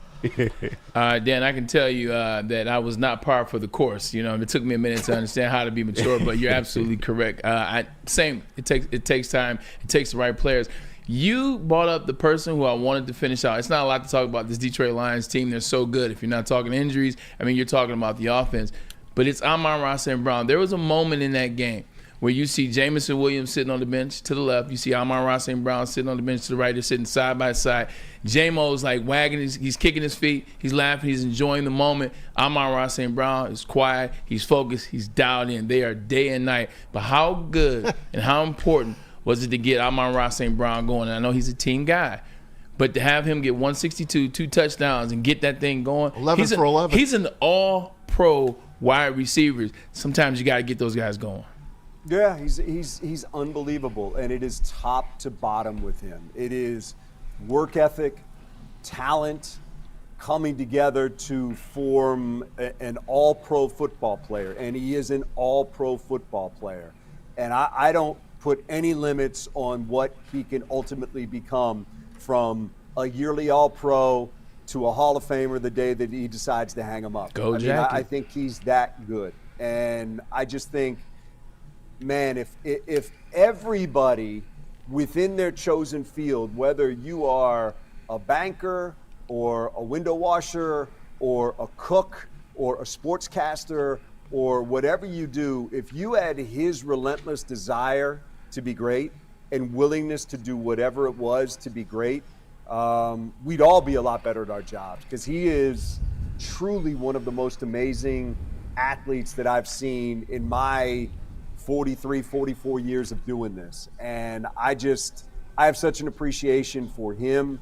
The one thing I've been really lucky in doing this for a long time, that I've got to be around people that are great at what they do. And whether it's broadcasters when I was young and I got to watch them and I got to pick things that they did and watch how they prepared, how they executed, how they handled things, to athletes that I've watched that have just blown me away with the way that they handle themselves and their desire to be great, and their charisma and their just you can learn from the great ones regardless of what they do. You can watch somebody and the way that they conduct themselves professionally, personally, whether it's the way they are in their family life, things like that. I just think there's so much to be gained by looking at the people that do it the right way, and he absolutely does it the right way. And I think you see the end product of that out on the field with how great he is. And I celebrate the guy. I can't say enough good things about him. And I enjoy watching him do what he does and the way that he does what he does. You got guys like that on all facets of the game, Dan. The offensive line, you're going to talk about Penei Sewell when he's all said and done. But Kevin Zeitler, to bring him in, to let Jonah Jackson walk because he wanted some money and Brad said no. Guess what? Jonah Jackson's been benched by the Rams. Yeah. I mean, can the guy miss? Does this guy miss? Well, and I don't know what's going on with Jonah. And Jonah's great dude, man. And I don't know what's going on there. But look, you got Kevin Zeitler was a Pro Bowler last year in Baltimore. And you were able to bring him in and plug him into this offensive line, and you haven't missed a beat. And I think that's, again, you're right. That's a credit to Brad Holmes. And as you bring up Penei and you can talk about the great players on this team, it is a testament to them, because Penei is relentless like Amon-Ra. I mean, he wants to just bury you into the turf on Sunday, and his work ethic during the week reflects that as well. And he went into that game determined because he wasn't happy with the way things went in Houston. But I think, again, guys, it goes to why is this team being successful? Look up and down the roster at all the players that are becoming Pro Bowl type players, all pro type players, from the back end with Kirby and BB to Carlton Davis, the perfect veteran to bring in for this team, to Terrion Arnold, who's getting better every week, to Jack Campbell, who's having a breakout season, to Aleem, who just got rewarded for what he's doing, to Hutch, who's one of the best players in this league. And I don't want to leave anybody out, but from Penei to Zeitler to Ragnow to Glasgow, who accepts his role and goes out there and knocks people on their backside every time, to Taylor Decker, who just is enjoying life because he's been through a lot of tough times here, to keep going down the line to the different guys. Laporta, who hasn't gotten as much this year, but you haven't heard one complaint from him because he knows his time will come. To Jahmyr Gibbs, who's as explosive as any running back in the league. Think about that. He is as explosive as any running back in the league. Any player. And we just look at him as one of the guys here. To David Montgomery, who's just incredible. To Jared Goff, and man, I'm scared I left somebody out. To J-Mo, who's a touchdown waiting to happen. These guys are all brought here by Brad Holmes and coached by this coaching staff and getting better all the time. And that's why they're where they are, because it's a group effort from top to bottom, and it's just so refreshing to see what this organization has consistently become, that it makes you feel not just good about where we are today and what we're watching today and what we'll watch on Sunday and hopefully into the playoffs and beyond, but what they've set themselves up for the next several years. This thing is built to last, and that's a credit to all of them. Hey, Dan, we appreciate you every single Wednesday. 36 days till Christmas. What's the first Christmas movie on your list? Oh, man. Christmas Vacation. There it is. See, I told this is why I love this guy. Every Christmas Eve, Christmas Vacation. Awesome. Just, Best Christmas movie there ever was. Chevy Chase is outstanding in that movie. Thanks, Dan. Yeah. Dan, you're the best. We appreciate you, buddy. Thanks, guys. Thank you. 100%. Merry Christmas. I just always feel like I'm a better person after I talk to Dan Miller. But how about that answer he just gave? He mentioned he got every single player on the team. He just said every single player of the starting team. You know why? It's because they love him, and he knows if he misses somebody, they're going to be like, hey, Dan, sorry. I see you didn't say me. No, but everybody deserves a part. Everybody deserves a role in this. Everybody is playing a part in this 9-1 season that the Detroit Lions are having, man. It's going to go down in history. And the crazy thing, I saw this. What movie was it? Where they talk about, don't you wish that in those moments where you go like, man, remember the time, or remember those good old days, or remember that glory moment, you know what I'm saying? But it's 20 years from now. He said, what if you can know you're in that moment? Wow. What if I can't remember what movie it is. Somebody in the chat help me out, and I know I kind of botched the line. But he said, what if you can, it's The Office. It's The Office. It's Dwight Schrute's counterpart, the other guy that he cracks a lot of jokes. He said, what if you knew you're in that moment? I think we know we're in that moment. I think we know we're in that twilight for this Detroit Lions, and I don't think it's going to take 10, 15, 20 years for us to say, hey, remember 2021, 2022, 2025, we were hoisting the trophy. I think we know now we're in the twilight of the Detroit Lions. As a human being, when you get into your 30s and 40s and you watch some of those glory moment windows of your life pass, you're like, man, I thought it was going to last forever. You get better at recognizing moments like right now. And you hit the nail on the head. Every facet of this team, from the broadcast booth to the water boy, is an all-star right now in this organization. It speaks so much to Sheila and to Chris and what they've assembled. And truly, guys, whether we're infighting over JMO or whether we're fighting over 16-1 or 14-3, just make sure you're enjoying this run. I do think that we're going to see a hell of a lot more of it through the 20s, but make sure that you're enjoying this run. Listen, man, Jet fans in 1969 were like, man, we're the world champions. We're going to do this so many times. It's 55 years later. Yeah. And they're not even sniffing a Super Bowl. And the Jets, when I played for the Jets, we got to the AFC Championship back-to-back, and I think they've been to 3 AFC championships since then. They lost one with Vinny Testaverde. But they lost one with Richard Todd, 14-0 to the Dolphins. In that case, 4. Who? Yeah, so Richard Todd. So they've been to 4. But, Freeman McNeil, never heard of them? Freeman McNeil, I know. Yeah, he was on the same team as Richard Kenny Todd. Anderson, right? That's your quarterback? Or Ken O'Brien? Ken O'Brien. He didn't get to an AFC championship. No, he did not. Close, though. No, he did not. Wesley Walker. I was going to say, Al Toon, right? Al Toon was on that team. Al Toon's 81, right? Yep. Hey, I got to be a Jet. Him and Wesley Walker were a hell of a duo. That's my guy. But I'm talking 55 years. I always call the Jets, because the Jets and the Lions I love. NFC, the Jets were the Lions of the AFC. And they still are the SOL Lions of the AFC. Pretty sure that's the Browns, guys. Pretty sure that's the Browns. And I know this man, the Browns have been reborn. Can testify. Browns have been reborn. True that. Browns they have a different the level Browns of are the success. Ravens. But they're still the Browns without a championship. Yeah. They still think, hey, look, why don't we take a quick commercial break while we pay some of these bills, and then let's reset, regroup, because we also have intern Alex joining us for Skinny Butch Wolverine Wednesdays. So College football playoffs. College football playoffs. Oh, there's some beauties in there. There's a team that will have a bye if the playoffs started today, and I'm like, this is why I didn't want 12 teams. We'll tell you that about it. But first, a message from the pregame show, Anson Wells. Oh, listen. Get your game day going right. And you're going to start off with Woodward and Maine. Wake up with those guys, your source for all the insider information on our defending NFC North champion Detroit Lions. Going to get insight from media legend Terry Foster and the new legend, my man, Matt Broder. Every Sunday, 8 to 9, Woodward and Maine. Not only this, but also your Lions pregame show are both brought to you by Tangerine Space Machine, Taller, your local long drink, Sabbath Coffee, and Tullamore Dew Irish Whiskey. Second part of your day, that pregame show, you are going to be joining two more legends, Sean Belizean and Neil Rule, and that is filmed live down at the second best bar in Detroit, a few short blocks away from the stadium. So come and join us before the game and then head down, or stick around, or come up and see us in Shelby Township. Once again, this is all brought to you by Tangerine Space Machine, Taller, your local long drink, Sabbath Coffee, Tullamore Dew Irish Whiskey, and of course, our friends at Les Stanford Chevrolet. Your Lions fandom and become a subscriber of Sabbath Coffee Roasters. Whether you're gearing up for a big game or savoring a quiet morning, Sabbath Coffee Roasters has you covered with fresh, locally roasted specialty coffee delivered right to your door. Head to www.sabbathcoffeeroasters.com, choose your favorite roast, use the code word Woodward, and you'll get 25% off your first subscription order. Awake and unwind, support local, and enjoy game day right with Sabbath Coffee Roasters. We'll be right back.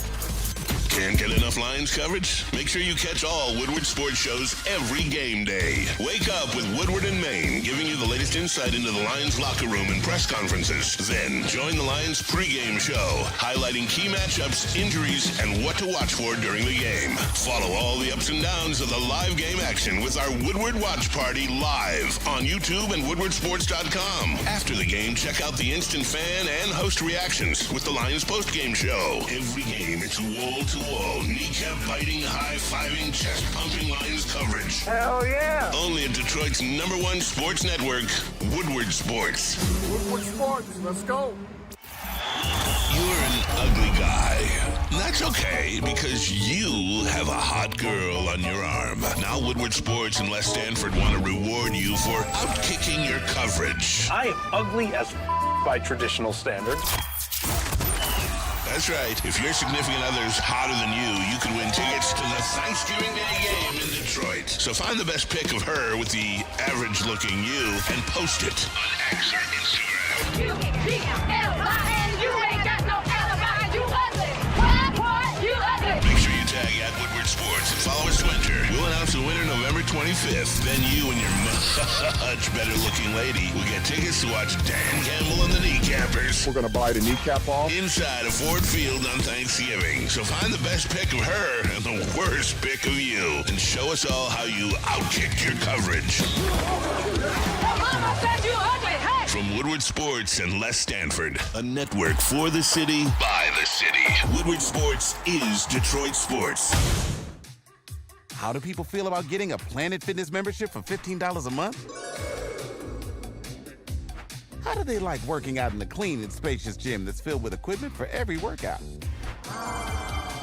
And how about free fitness training in the judgment-free zone that leaves them feeling energized all day long?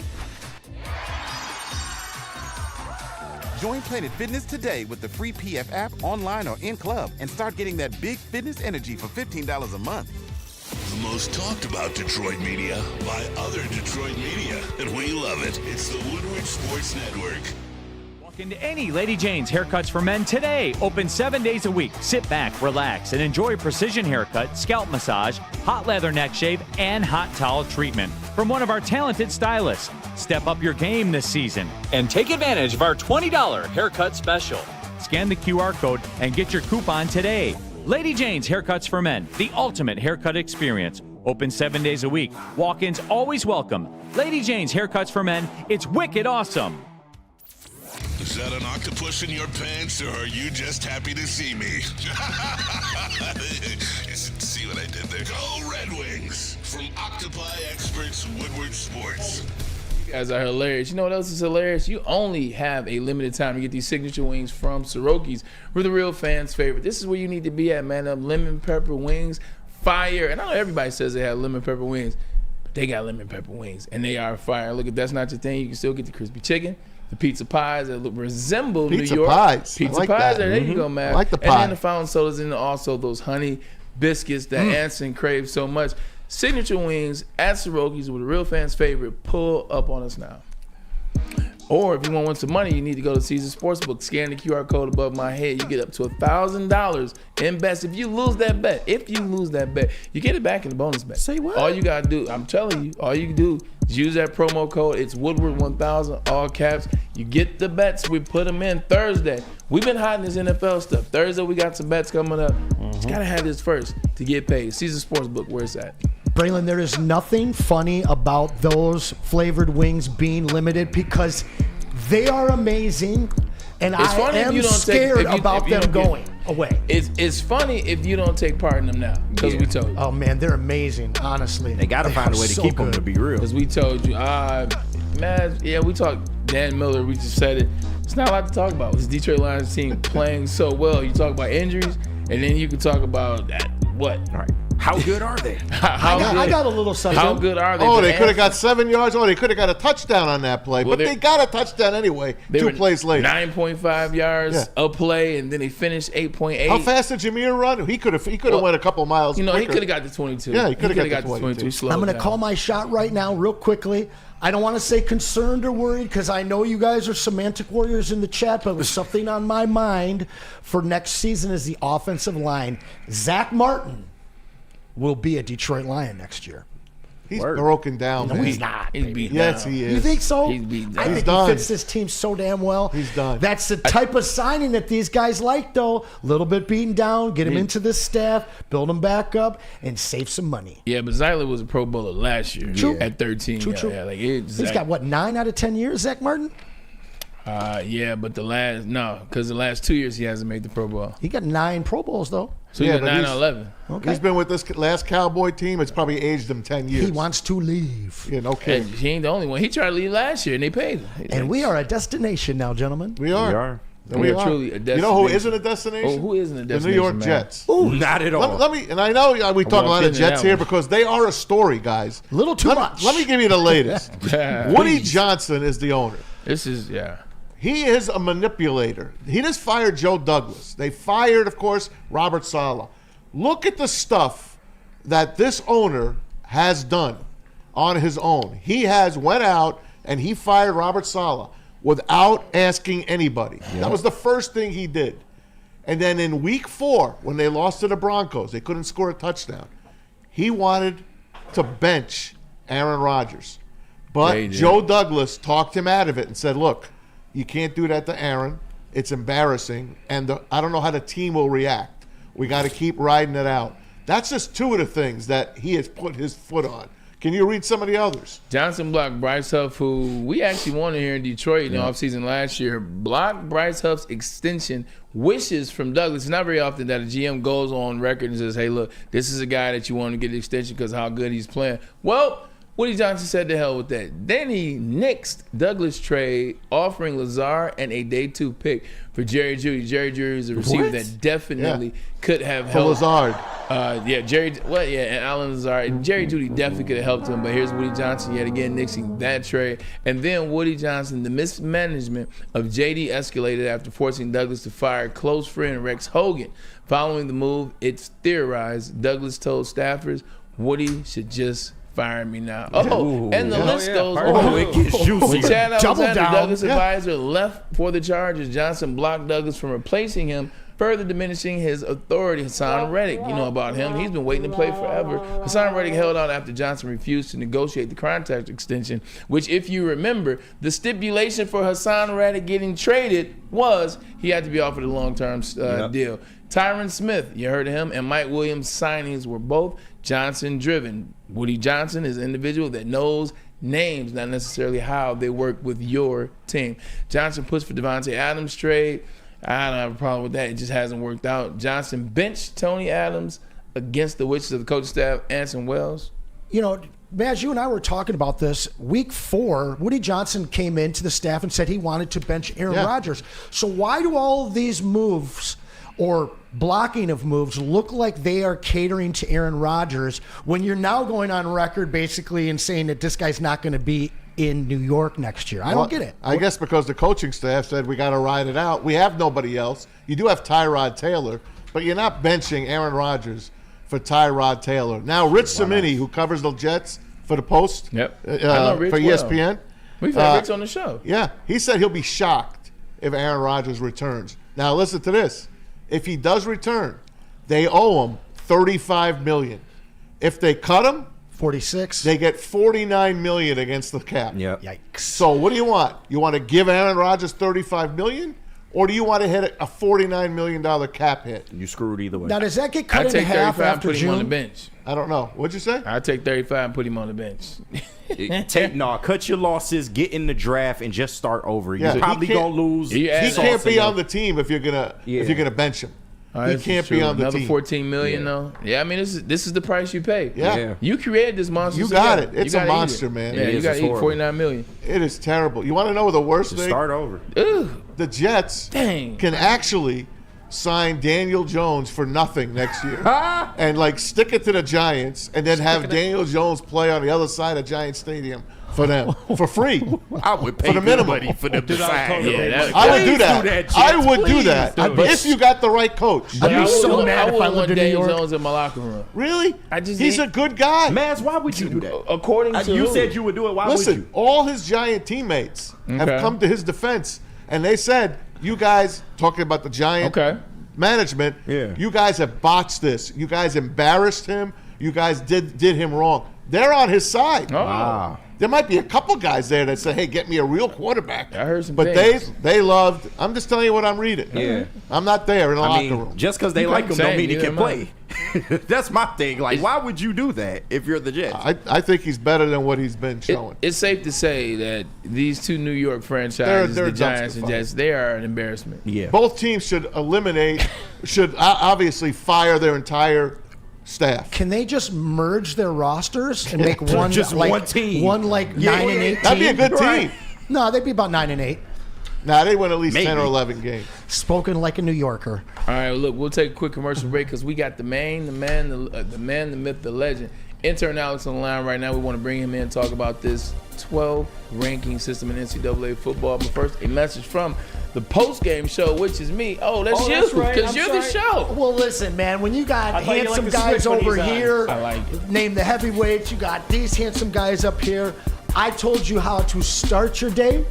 Now we're going to tell you how to watch your game and follow up afterwards. Join us for the watch party and the post-game show in Shelby Township at Hayes Social. This is the best game in Metro Detroit to watch a game. Let me grab this sheet again to remind you of our amazing sponsors that bring these two parties together for you, and that is Tangerine Space Machine, Taller, Your Local Long Drink, Sabbath Coffee, and of course, Tullamore Dew Irish Whiskey.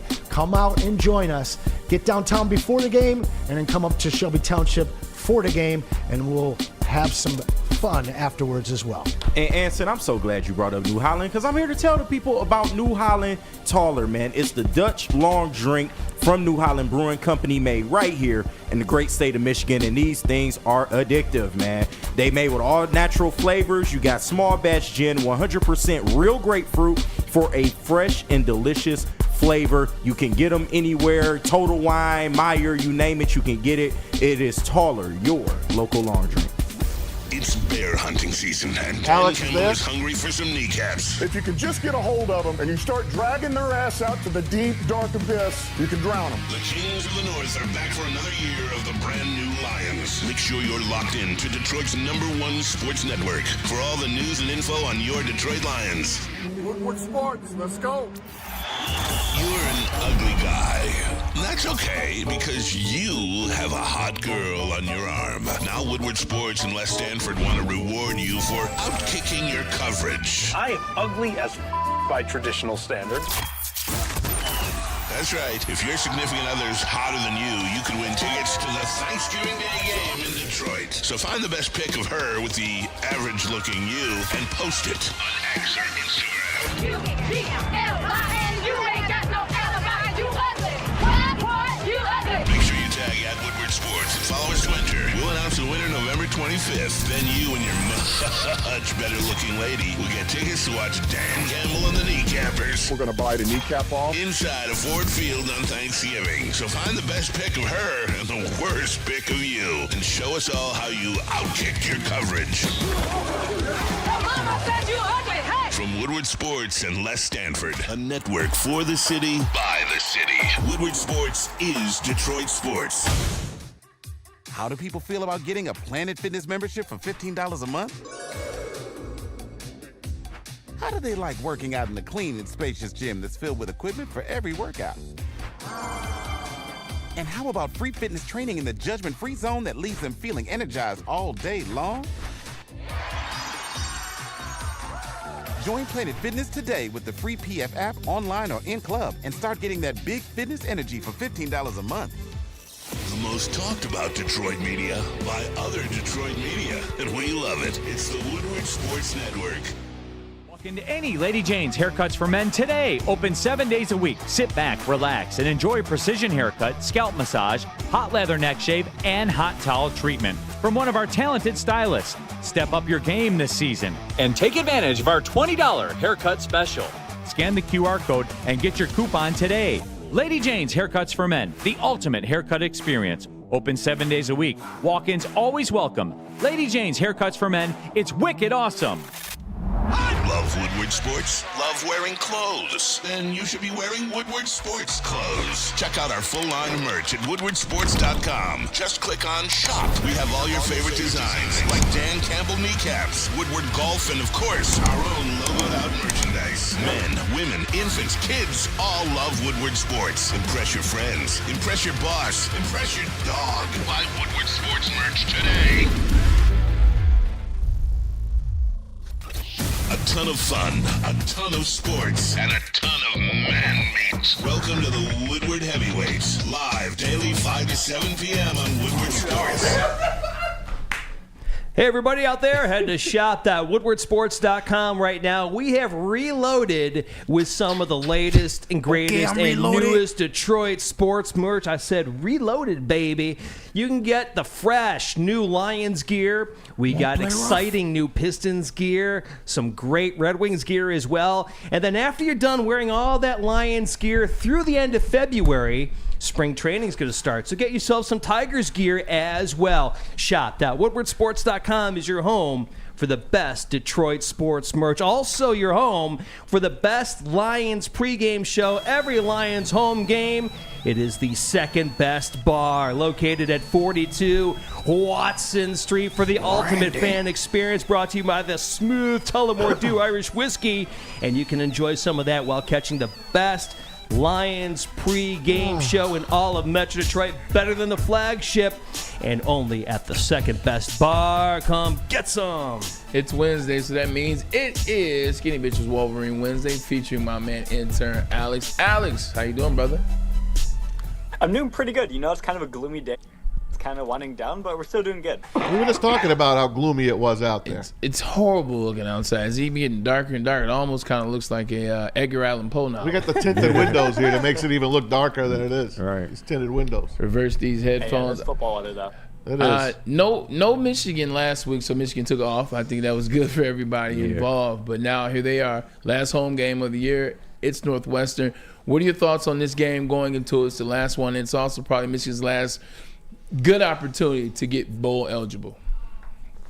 Yeah, so coming in this week, becoming bowl eligible is just massive for Michigan. Those extra practices would be so beneficial when you're looking ahead at a team that's going to lose really most of its upper-tier talent. So having those extra practices and developing our young guys would be just great for the Wolverines. But going into this week, I'm feeling pretty confident about Northwestern.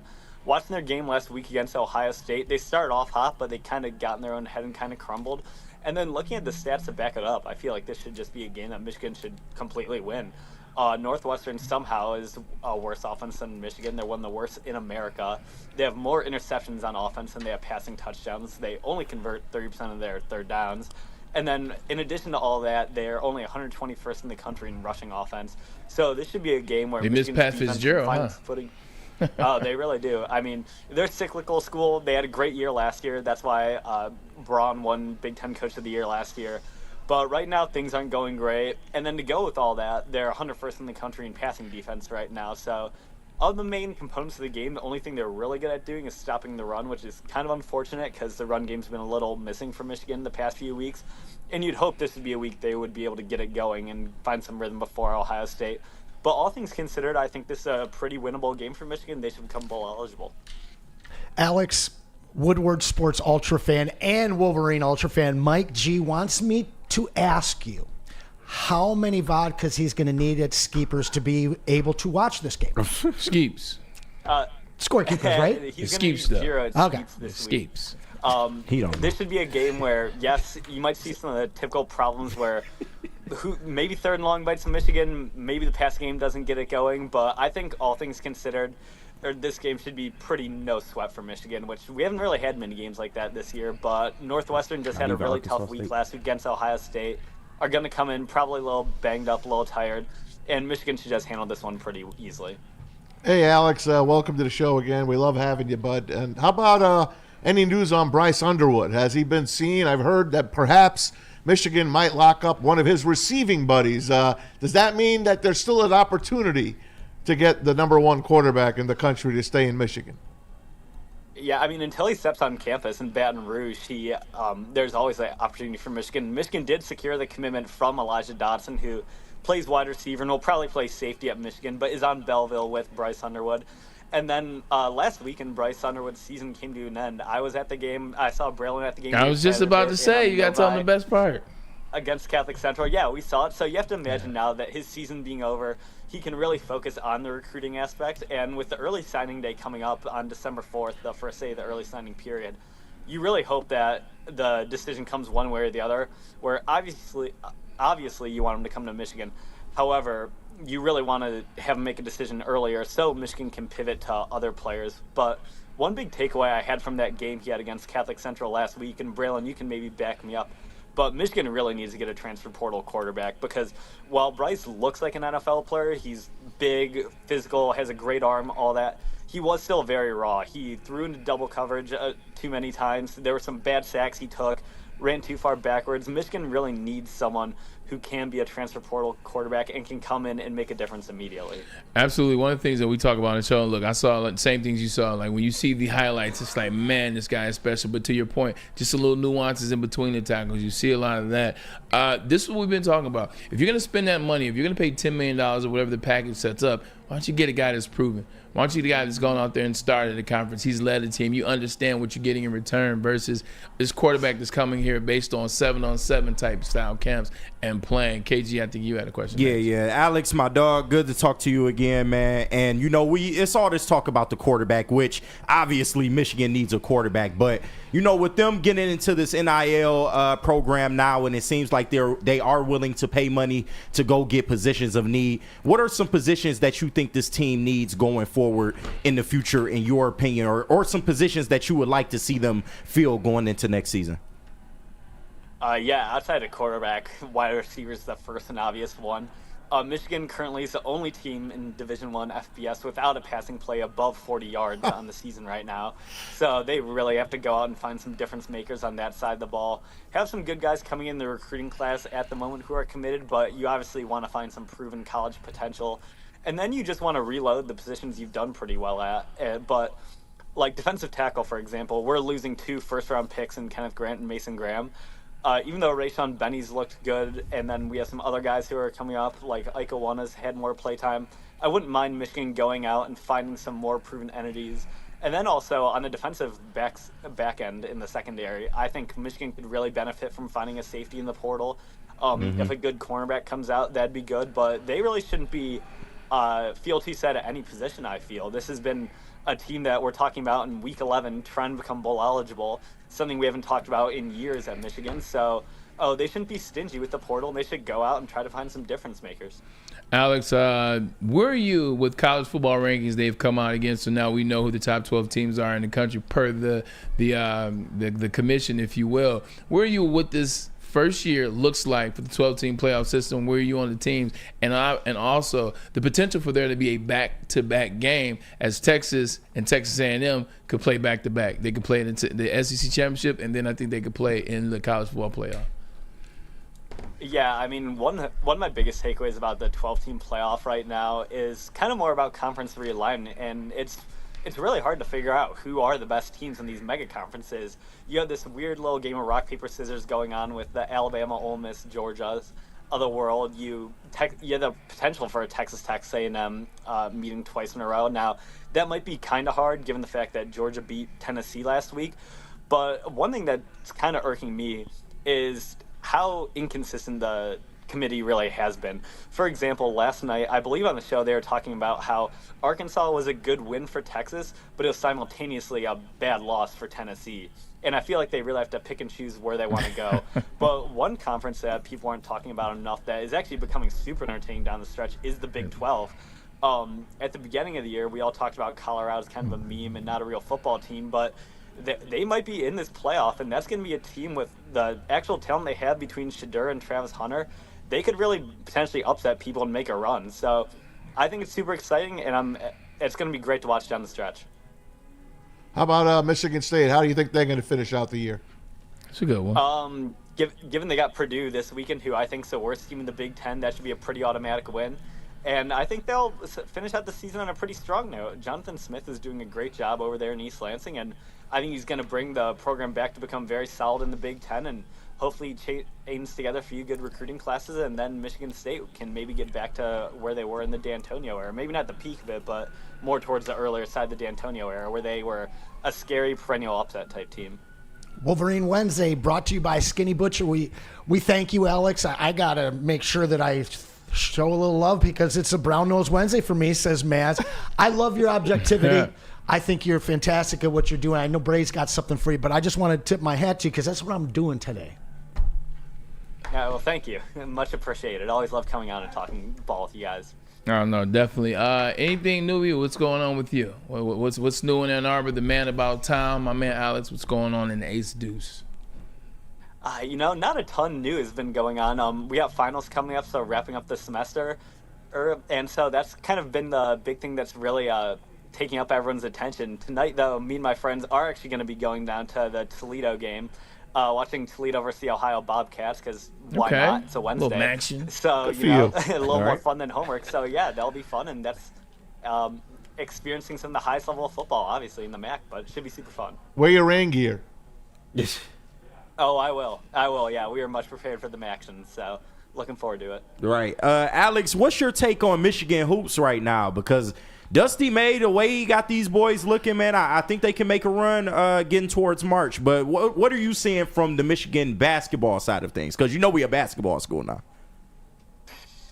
Yeah, we play in a stadium named after a football coach, so that shows how much of a basketball school we really are. But we are currently second in the odds, I believe, too, in the Big Ten in basketball right now. Got off to a really hot start in 3-1, and they started out the game the other day.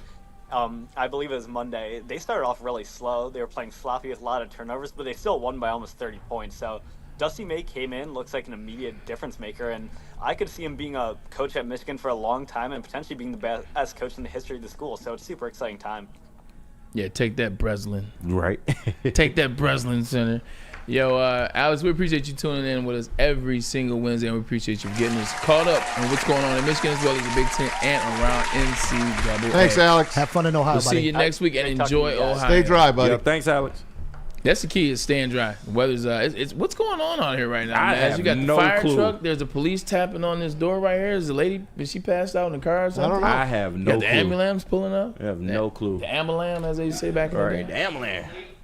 Late breaking. Late breaking. It's a little old, but I just think we all might like this, gentlemen. You in the show, sir? Feast your eyes.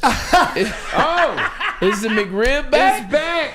We were just talking about that. The McRib. We were just talking about I that. never was a McRib fan. I enjoyed I've the never had nostalgia. one. I've never had one? Give me the Mighty Wings, though. You are not missing out. Give me the Mighty Wings. You're not That's missing the much, one. man. What's coming back? The McDLT next? I put it to you like this. Make it your way.